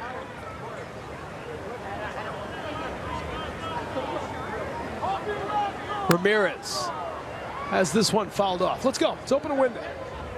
Open a window? Well, we're going to open mine. All right. Don't blow away. Window's open. Oh, boy. Oh, there you go. All right. That was a good idea. No, leave it up. Leave it up. If the players can handle it, we can handle it. Well, Steve can't. Here, give you I need all kinds of paperweights. You got any paperweights? Weigh your stuff down with. Mikey just lost his binoculars for the next half inning. 1-2 the count here as Ramirez delivers, and that's fouled off in back. Well, maybe. I don't know if the Braves will do what the Red Sox have already done, where they've actually had 3 different guys at one position. Hopefully the Braves don't do that to us. We're looking at our 3rd second baseman of the night for the Red Sox.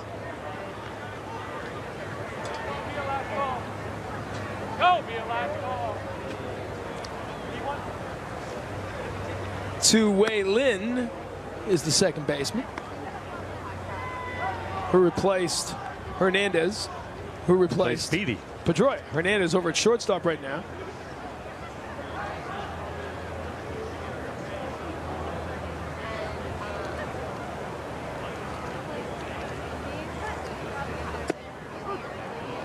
And Ramirez gets a called strike on the outside corner. So 2 down in the 7th inning. NESN Sports Today has you covered for all the top stories and highlights on the Red Sox Grapefruit League games as they prepare for the regular season. Red Sox spring training coverage presented by Jordan's Furniture, the furniture store of the Boston Red Sox.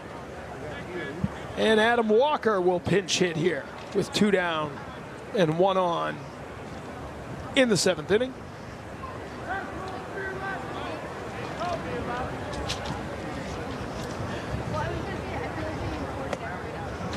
Yeah, other than the wind, you know what the first thing I noticed when the window came open? What's that? Oh, the good ballpark smells of like charred hot dogs and whatever else they got working down there. Making me hungry right away. I couldn't smell anything because my notes were plastered against my nose. Swing and a miss there from Walker. Oh, there you go. I know you're headed straight down there after the game. Are they Fenway South Franks? Going for the jumbo. Is that what they call them? Down here? I don't know. Those Fenway South? those look like sausages to me there. Well, you got hot dogs on the left.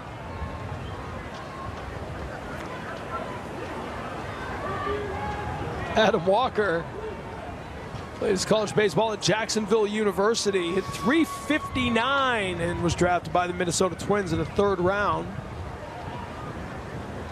Claimed off waivers after last season by Milwaukee, then claimed by Baltimore, then designated and outrighted to AAA Gwinnett of the Atlanta organization. They had to, after claiming him, the Orioles had to DFA him to make room when they were bringing Mark Trumbo back onto the roster. Procedural move, as they like to say. 1-2 pitch from Noe Ramirez inside.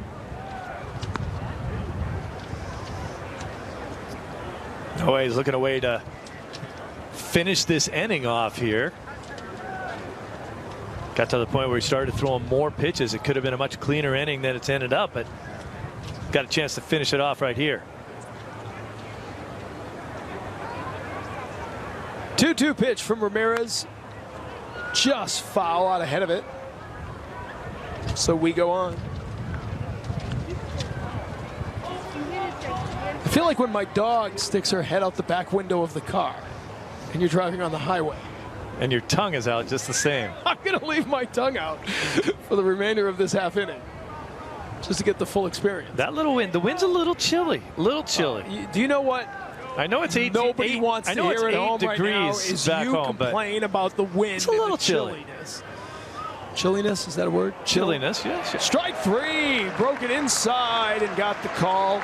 So 2 strikeouts for Ramirez, no runs. We head to the bottom of the 7th for the Red Sox with a 3-1 lead. Wally's happy about that.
Season ticket holders experience the best seats, price, and benefits Fenway Park has to offer.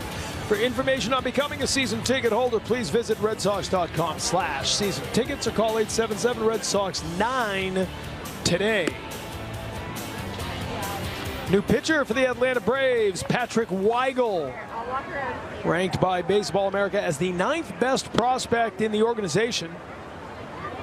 Made the jump from single A to double A last year, a combined 2.47 earned run average, a mid-season South Atlantic League All-Star out of the University of Houston. Is there another kind of All-Star? Well, they have end-of-season All-Star? They have postseason All-Star teams, yeah. And wouldn't that be better? Because you'd be ranked on your entire season? Well, I don't know if they do it twice. Maybe you're just a second half season All-Star. Does that make you a two-time All-Star, even though you only played one year? He's just one of the few guys on this Atlanta staff here who's just making his second appearance of the spring. Threw an inning against St. Louis, gave up a hit. That was it. That'll bring up Wei Lin to lead off the 7th inning. Red Sox with a 2-run lead. Spent all of last year with the AA Portland Sea Dogs. Was second on games played for the Sea Dogs with 108, stole 10 bases. Hit .556 with the bases loaded. What? 5 for 9 with the bases loaded.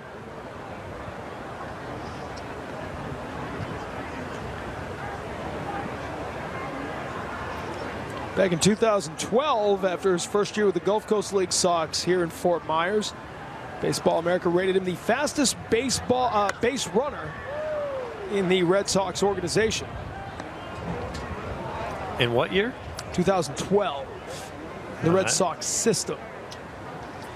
I'm assuming he can still run pretty well. That seems odd to me if you play 110 games and you only come up with the bases loaded 9 times.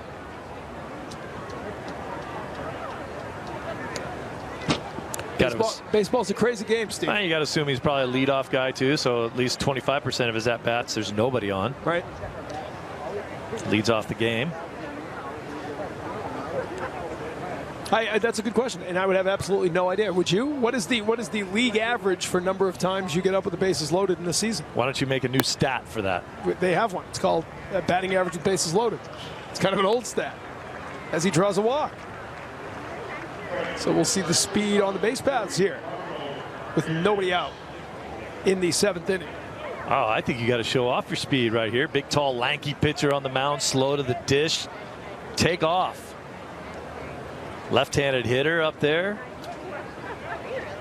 Perfect conditions for stolen bases. Marco Hernandez at the plate.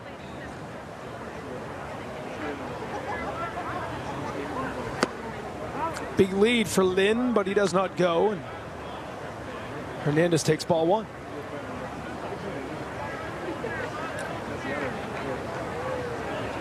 Less than a month to go until the start of the regular season. Red Sox opening up April 3rd at home. And Lin does go. The throw, not in time. Actually tails away to the right side. Backed up well there by the second baseman. And Lin steals a base.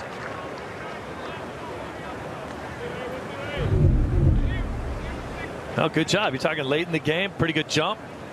Takes the quick peek in to see if the ball was hit. Yeah, better throw. Might have gotten him out, but that was not a good throw. Thank you. 3rd season in the Red Sox organization for Marco Hernandez, originally acquired from the Cubs to complete the Felix Doubront trade.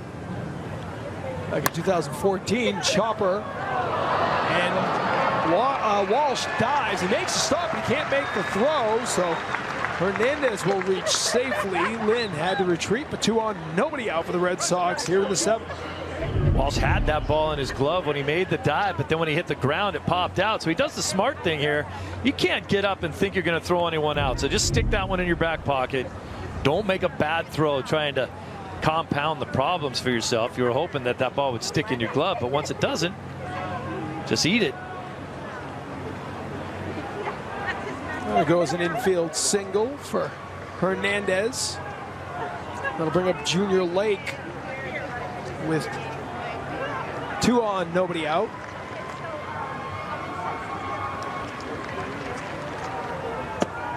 Lake now in his 4th organization, originally Chicago Cubs.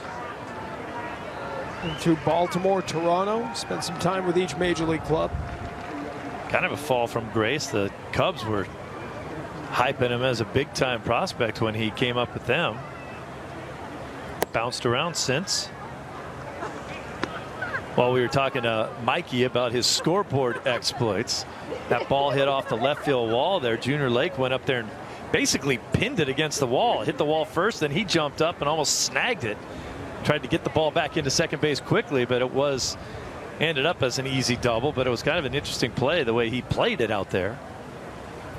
2-0 pitch outside from Weigel. So Weigel suddenly in a spot of trouble here with 2 on, nobody out, and a 3-0 count to Junior Lake. We're standing this half inning. Get tired of sitting down, you know, occasionally. That when they opened up that window and that 18-degree wind chill. Wind blowing through here got me a little, woke me up. 4-pitch walk here to Junior Lake, and the bases are loaded with nobody out in the 7th inning. Bryce Brentz getting an opportunity. With the window closed, I braved my half inning. Yeah, well, I got a little bit, just a little bit right there where. That's only because there's like a pipe coming out there. Oh, you can't close it. It's not because I'm trying to be tough. Good view of the ball game when you're standing up here. Yeah, I can see a lot more, I've noticed. Now, where were we yesterday in Bradenton? If you were sitting down doing the broadcast, which most of us do, you couldn't really see home plate. The wall in front of you was too high, so when you sat down, you had to be way up on the front of your seat, leaning out over the table here in order to see home plate. Made no sense. 5 straight balls thrown here by Weigel, and a foul ball from Brentz. Don't take it personally, I'm sitting back down. Too much adrenaline when you stand up. I feel like I'm doing hockey. I'm not going to yell something. Well, it's a good time for it. Bases loaded.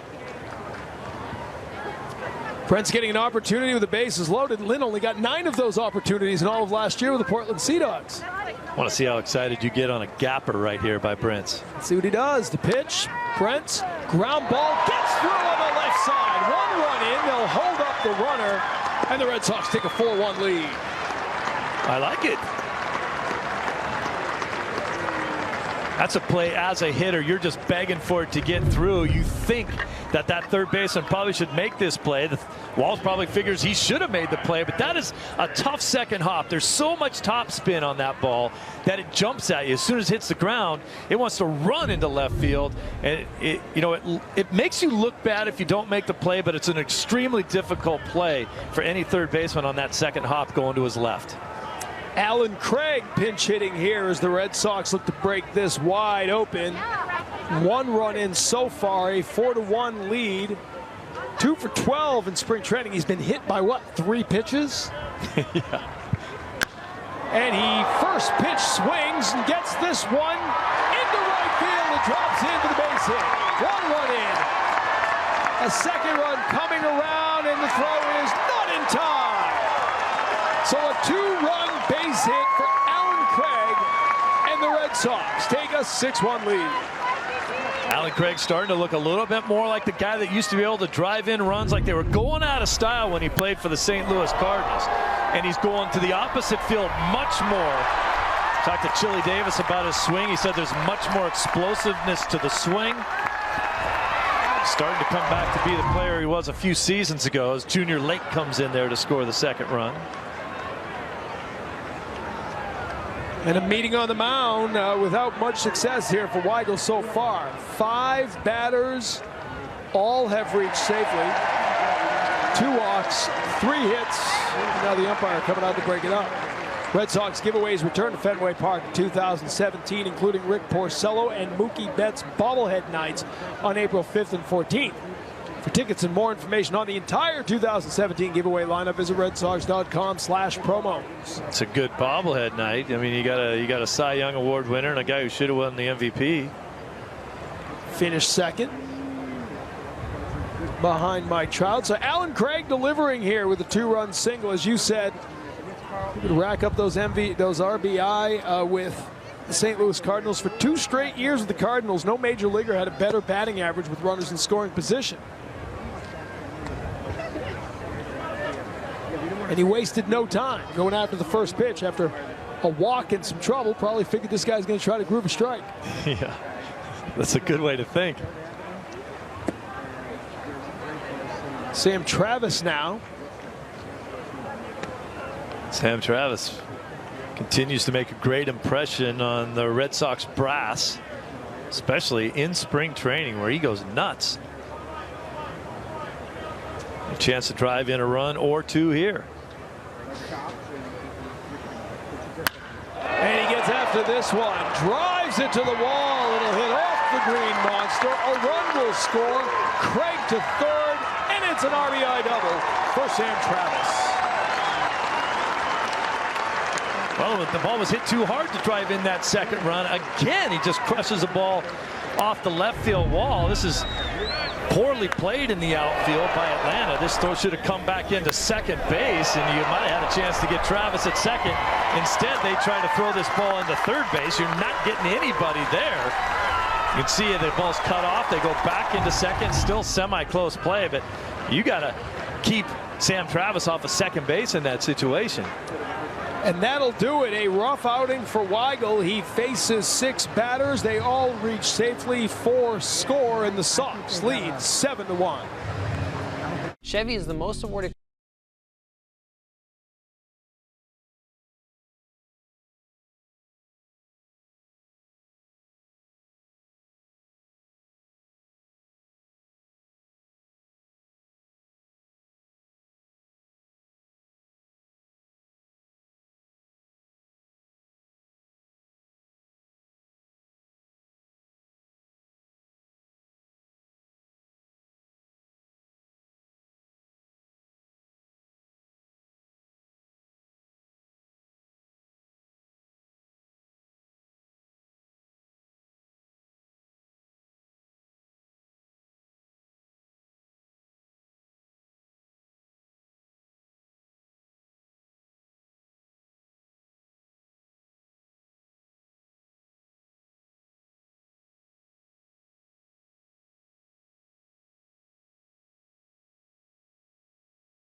And tonight at 10, tune in to NESN Sports Today. Nikki and Casey will have everything that you need to know from Red Sox spring training.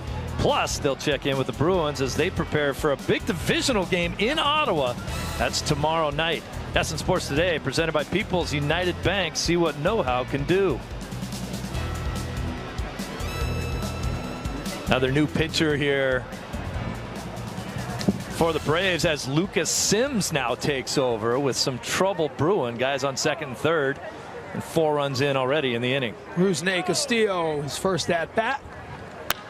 First pitch swinging and a hot shot down the third base line will get through. That'll bring in a run. Castillo looking for 2, and he's in there with a double as the Red Sox have erupted for 5 runs here in the 7th.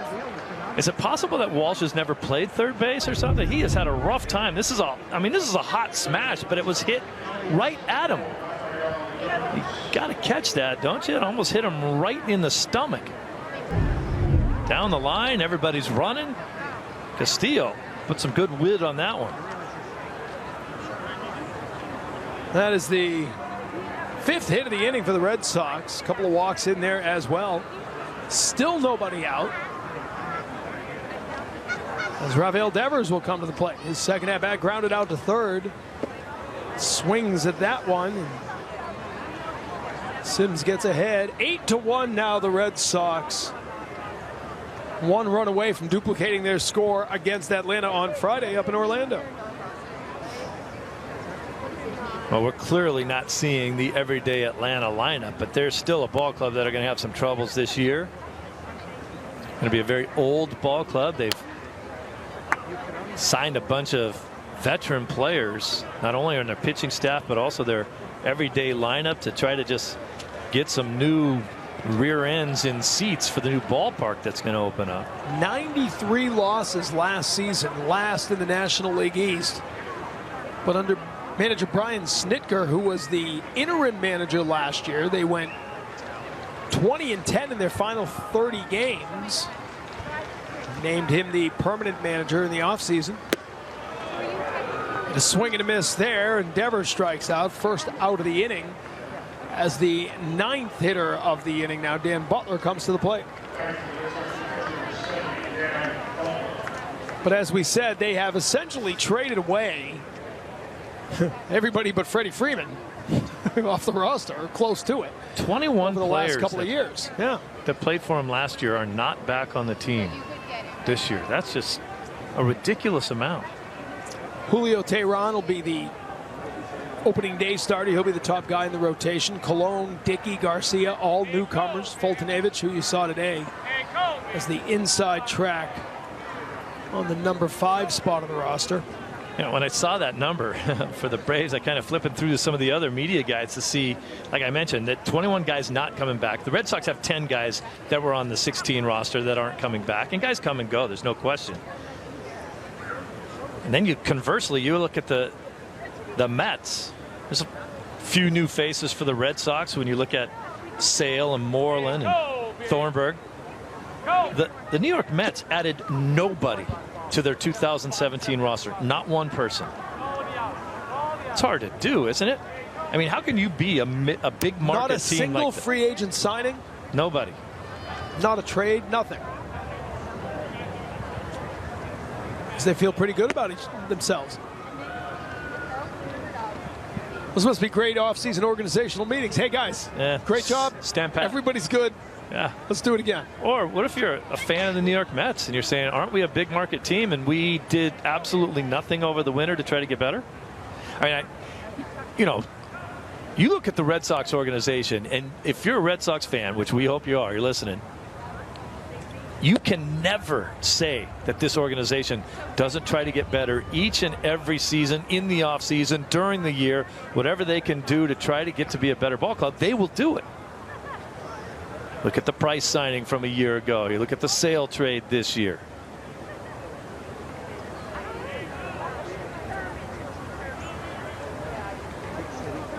The Red Sox opening it up here in this inning as Dan Butler takes the ball in a full count now.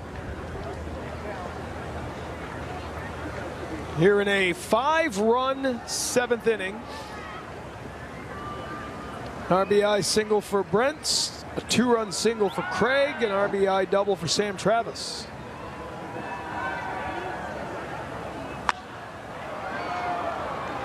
That could be trouble. This one is high up in the sun and the wind, caught there by the shortstop. Good job by Kazmar to get back out there and make the catch. It's always a difficult play when the infield is playing in to cut off the run and you get a little blooper. Danny Butler was hoping that one didn't catch quite as much air and it could just loop its way into the outfield. You know, as soon as this ball goes up, none of the outfielders are going to be able to catch it. So if you're one of those middle infielders, you're saying, I got to go. And so Lynn will step back up for the second time. He led off with a walk, got this all started, scored a run. Stole a base. Stole a base. First base is empty, or he would have had a chance with the bases loaded here, like he did 9 times with the Sea Dogs last season.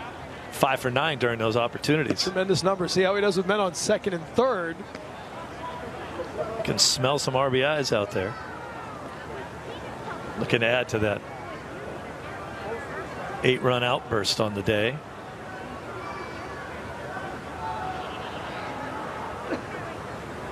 It's the 1-0 pitch. Take it for a called strike.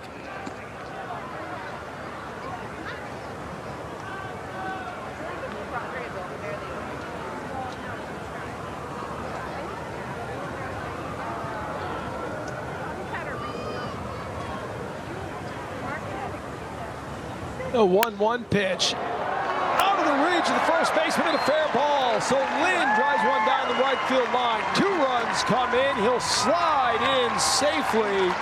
A 2-run double. And a 10-1 lead for the Red Sox.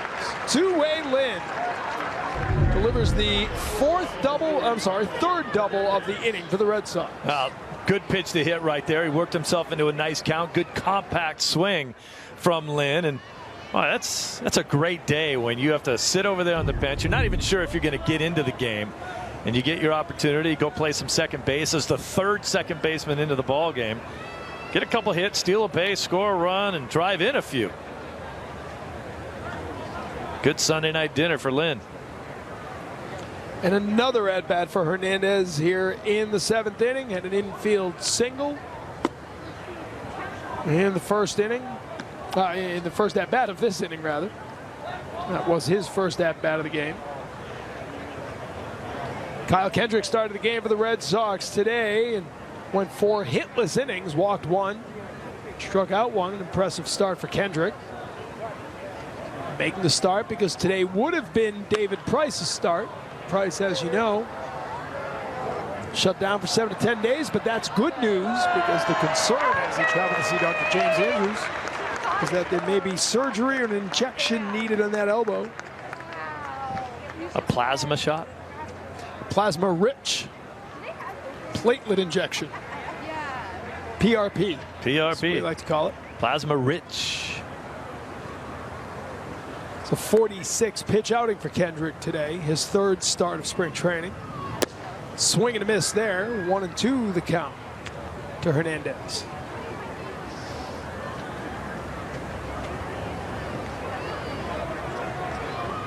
Sims came in the middle of this inning after Weigel was unable to retire a batter.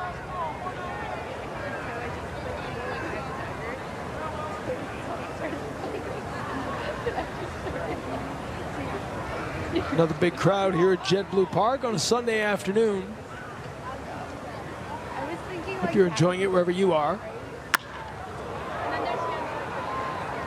Hernandez fouls it off down the left field line. We'll do it again at 1-2. 16 innings now against the Braves. The Red Sox have outscored them 19-2. They're on a pretty good run there. The 3 of the last 4 games, they've exploded. 28 runs in the 2 previous games before yesterday. Yeah, what do we have? 40 runs in 4 games now?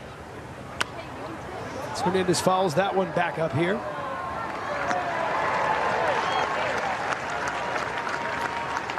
It's a pretty good overall average.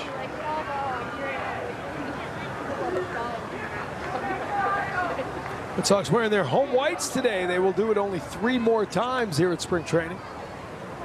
You were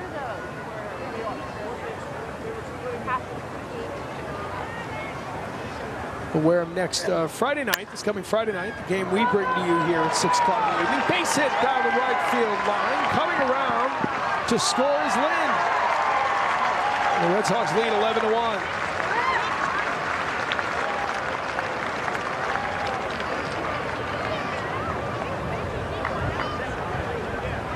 It is the hit parade here late going in this game, and Hernandez just keeps doing it. Red Sox hitters are doing an excellent job of getting themselves good pitches to hit.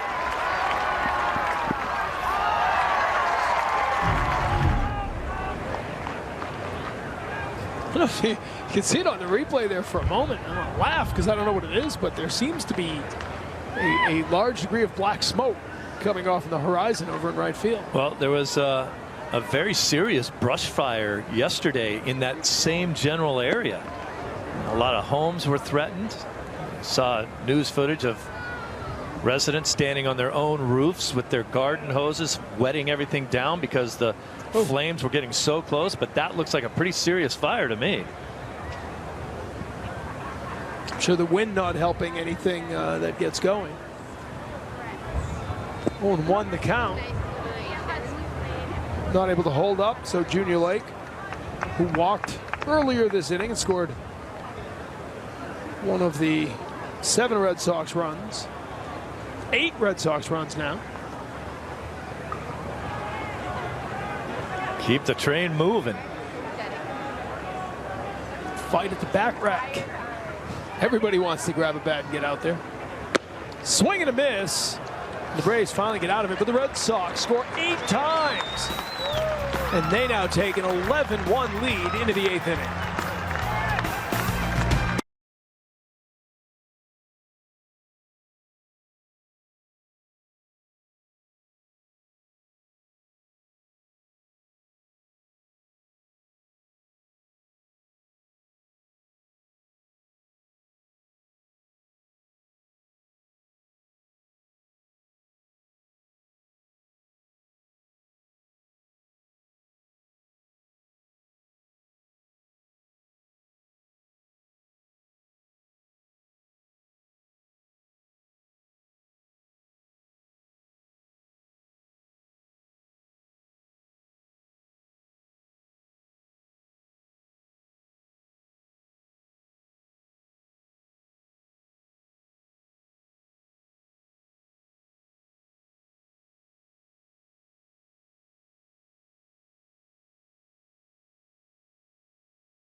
And welcome back, everybody, to JetBlue Park here at Fenway South, where the Red Sox lead the Braves 11-1 after a huge 7th inning.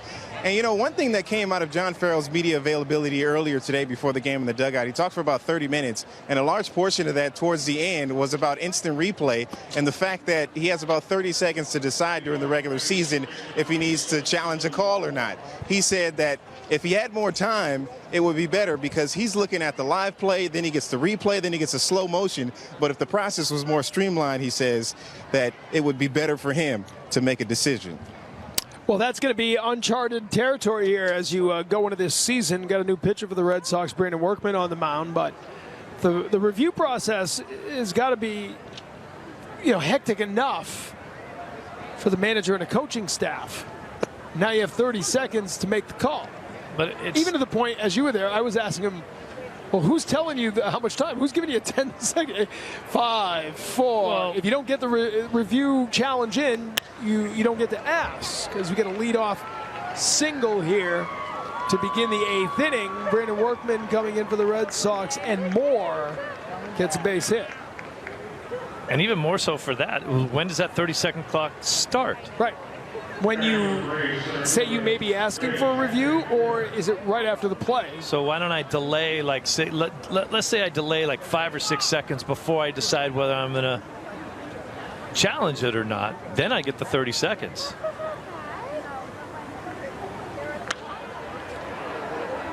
John Farrell was quick to point out that there's tremendous pressure on the Nesson production truck to get those broadcasts up, and any other regional production in the country, because that's where it all begins. Now, don't forget, in New York, they are looking at cameras that are mounted in the ballpark. They are looking at the home broadcast, the visiting broadcast, right?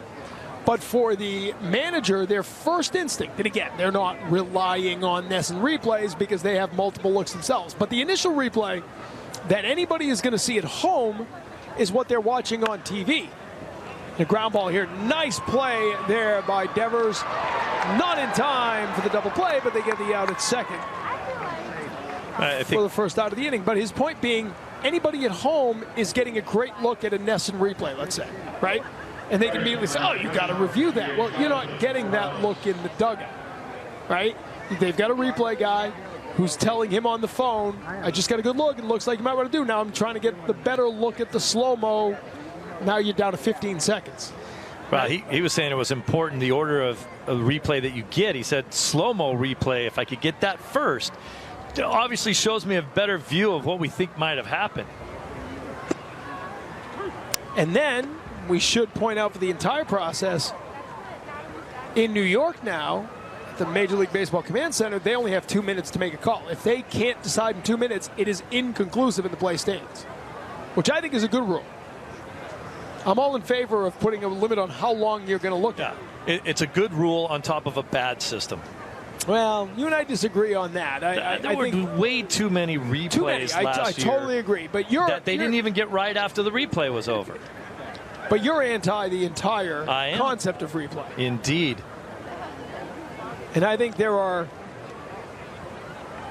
some nuances of replay that need to be fixed. I think there's too much ticky-tack looking to see if the guy sliding lost contact with the bag for a nanosecond while the tag was on him. I don't think that was the intent of replay.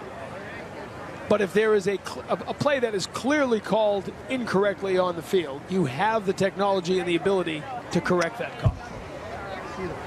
I'm told that the average replay time for last season was 1 minute and 38 seconds, which to me sounds ridiculously low for some of the replays that we were involved in. Some of them over 5 minutes. It was a joke how long some of the replays took. It's actually hard for me to believe that the average was 1:38. Well, they'll be quicker now because it's a 2-minute cap, and this is a slow chopper to third. Devers up, bare hands it and makes the throw for the second out. Nice play by Devers over at third. John Farrell talking about Devers in that meeting earlier today, saying he's very impressed by a kid who's 20 years old, the youngest player in Red Sox camp, about how good his hands are, how good his glove is, what his range is at third base, how quick he gets down the line for a big guy. And his glove is doing some talking today. That's good news for Brandon Workman, who's got 2 outs now. Workman has appeared in 39 Major League games, but none since 2014. Didn't pitch in 2015 at all as he came back from Tommy John surgery, and last year made it from Single-A Gulf Coast up to Double-A Portland. Remember, though, a couple of years ago, this guy was outstanding in the World Series run. Appeared in 3 games in that World Series against the St. Louis Cardinals. 3 1/3 innings of work. Gave up just 1 unearned run in the World Series. By the end of that 2013 season, he was one of the most important arms out of that bullpen. The beginning of the transition of the bullpen to a harder throwing group of arms that you see out there now. Yeah, he was going to be a mainstay in the back end of the bullpen.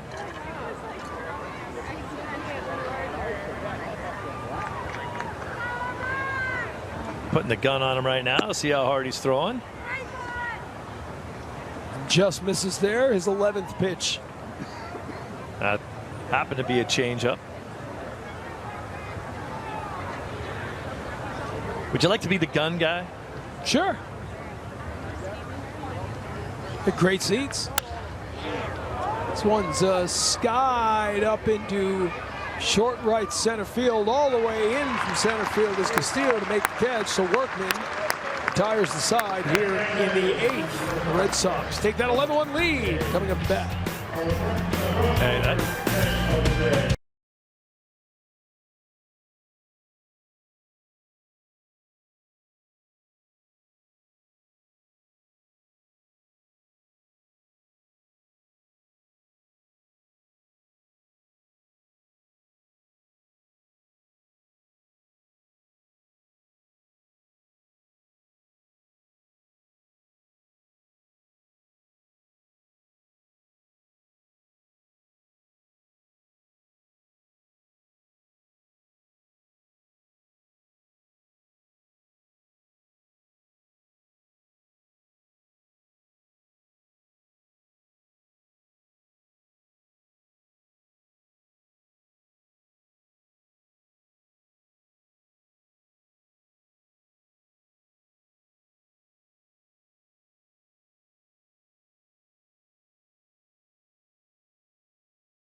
lesson is brought to you in part by Ace Ticket. It's more than a ticket. Visit Ace Ticket or call 1-800-MY-SEATS. By Old Dominion Freight Line, helping the world keep its promises. And by Bob's Discount Furniture.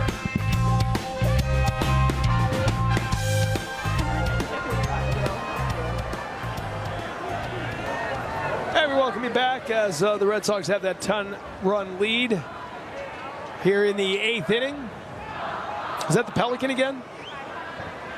Kind of went through that last... Love the Pelican with the throat pouch. The throat pouch that he can tuck away for easy travel. Kind of a carry-on bag. You kind of have to tuck it away if you're going to fly around. Red Sox with a big 8-run 7th inning now leading off. Yeah, I hope you're enjoying this Sunday broadcast from down here at the Fort. I am. Thanks for asking. I'll tell you, I've been coming down here for about 25 years doing a Red Sox fantasy camp. Right. Which is what, 2-3 weeks before spring training? Yeah, first week of February usually. Oh. And well, I tell you, my phone's been blowing up with all the people from the fantasy camp that are watching today. It's a faction of that camp that call themselves the Swamp. It's the veteran players that continue to come down and the guys that have the most fun. And everybody's watching today. I came down here not to participate once, but remember a few years back we came down and we were interviewing some former Sox players who were here. As this one is fouled high up into the seats. It's Bryce Brenz. Stay in there with the 2-2 count. And I was stunned by two things. How competitive everybody is when they actually play the games. How serious everyone tries once, when they get out there, they're serious. Yeah. And how old everybody is. How long the lines to the trainer's room were. It is. There were more guys in line to get treatment than there were on the field.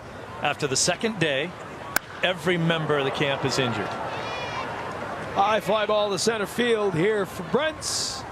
And Ditter there for the first out. And even though they're hurting, sore, and they have blown hammies, there's a smile from ear to ear on their way to the dinner every night. They're enjoying it. They couldn't be having more fun.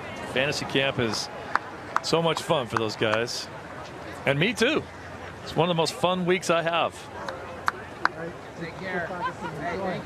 There's Alan Craig, one at bat, one pitch seen, 2 RBI. Very efficient. It's the way to get it done.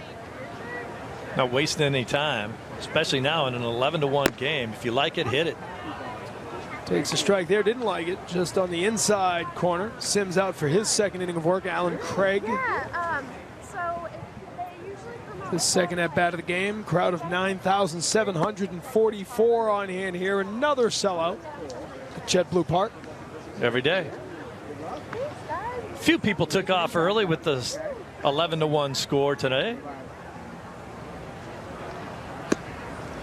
Or if they may be going out into deep right field to check to see if their house isn't on fire. It's kind of a scary thing. Like I said, that news story yesterday of the fire was serious. And I didn't see that. I don't know how I missed that. It's been deep in my show prep, game prep for today's game. Could have been. I saw it on the way home from the ball game yesterday as I was driving on 75 there. And I thought, I'm sure that'll be on the news, and sure enough it was. But I didn't realize it was a brush fire, but there were some palm trees and everything burning, and it was right up against a housing development, and luckily no homes burned. And there's development out that way beyond the ballpark, but not a lot. That's kind of the area that is being developed when you go down.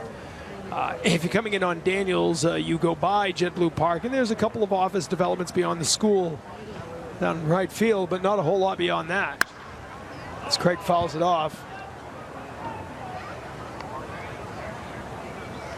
What is it that you look for in a fire? Is it when the fire is basically being put out, the smoke changes to white smoke when it's out? I think that's what it is. When you see dark smoke, it's still. I thought that was when they elect a pope. Is that something else entirely? I hope so. The white smoke? Yes. Okay. Swing and a miss there as he gets Alan Craig for the second out of the inning. The sounds of spring training baseball are in the air, and before you know it, the sounds of the Plain Ridge Park Casino Fenway Concert Series will be in the air at Fenway Park.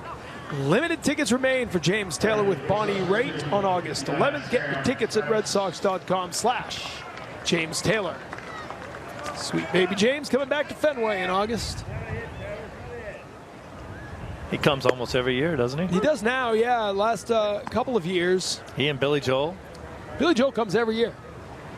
And Zach Brown has come every year, but not this year from what I've seen. Well, you know, I mean, they've done Billy Joel a couple of years. They've done 2 concerts. 3 last year. Or maybe the year before. 2 years ago, we did 3 concerts, sold them all out. Well, yeah, was last year 2 or 3? I think last year was 2. Okay, last year was 2, but I didn't like the way they did it. Well, he didn't play. There are no repeats. Yeah, well, I came to the second show, so I heard the no repeats of no hits. There are some hits. Come on. There's a drive to center field. Sam Travis and a 1-2-3 inning for Sims. We head to the 9th. The Red Sox up by 10 as the Sox have a little fun here at spring training at JetBlue Park.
After today's game, a female filmmaker from Sacred Heart explores the sport of Muay Thai fighting, and 2 filmmakers from Quinnipiac University debut a film about the healing power of baseball. Ness and Next Producer is presented in part by BuyAToyota.com, Toyota's website for deals. We head to the 9th here at JetBlue Park, where the Red Sox never trailed, an 8-run 7th inning opening it up. And Luis Isla is on to pitch for the Sox.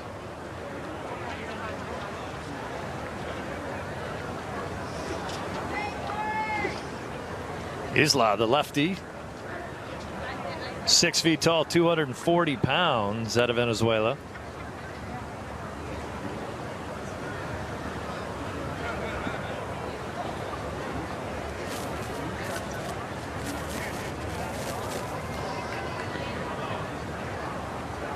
And he'll be facing Fuenmayor here in the Your favorite player on the Braves. Well, some people have weighed in on Twitter on a better pronunciation. It's Fuen more than Fuen. Fuenmayor. Mayor. Fuen. Fuen. Fuenmayor. Like say it with, like it starts with a V? No, it's more the Wen. For lack of Stop trying. else. Here's Fuenmayor back to Isla, who makes the play and gets the throw. That's tough play for a pitcher there coming across. You had to back up over the mound and then throw across the mound. You got to keep your footing, and it's not level ground. Try not to trip over the mound. That's what you're talking about right here, especially for a lefty when you fall off to that side. Now you just got to regroup, run around the corner, and throw him out. He's like had kind of a strange year last year. He's spent most of his time in Portland, Double-A, Portland, and then got moved up to Pawtucket, where he threw in 1 game. 1 inning in 1 game. And by the way, I do want to say that according to verified reports on Twitter, there is a large fire in Lehigh Acres out there in right field, as we said right now. No, don't take that. We're not taking that lightly, and we certainly don't mean to make any light of that. And you hope that it's being dealt with quickly. They're saying initially that it's a brush fire, which would be good. Hopefully no homes involved. But 8 acres they're talking about in the most recent reports. So our thoughts go out with anybody over there and the first responders, of course, at the Lehigh Acres brush fire. It's a high pop up here. Travis will get under it for the second out of the inning. So 2 quick outs for Isla.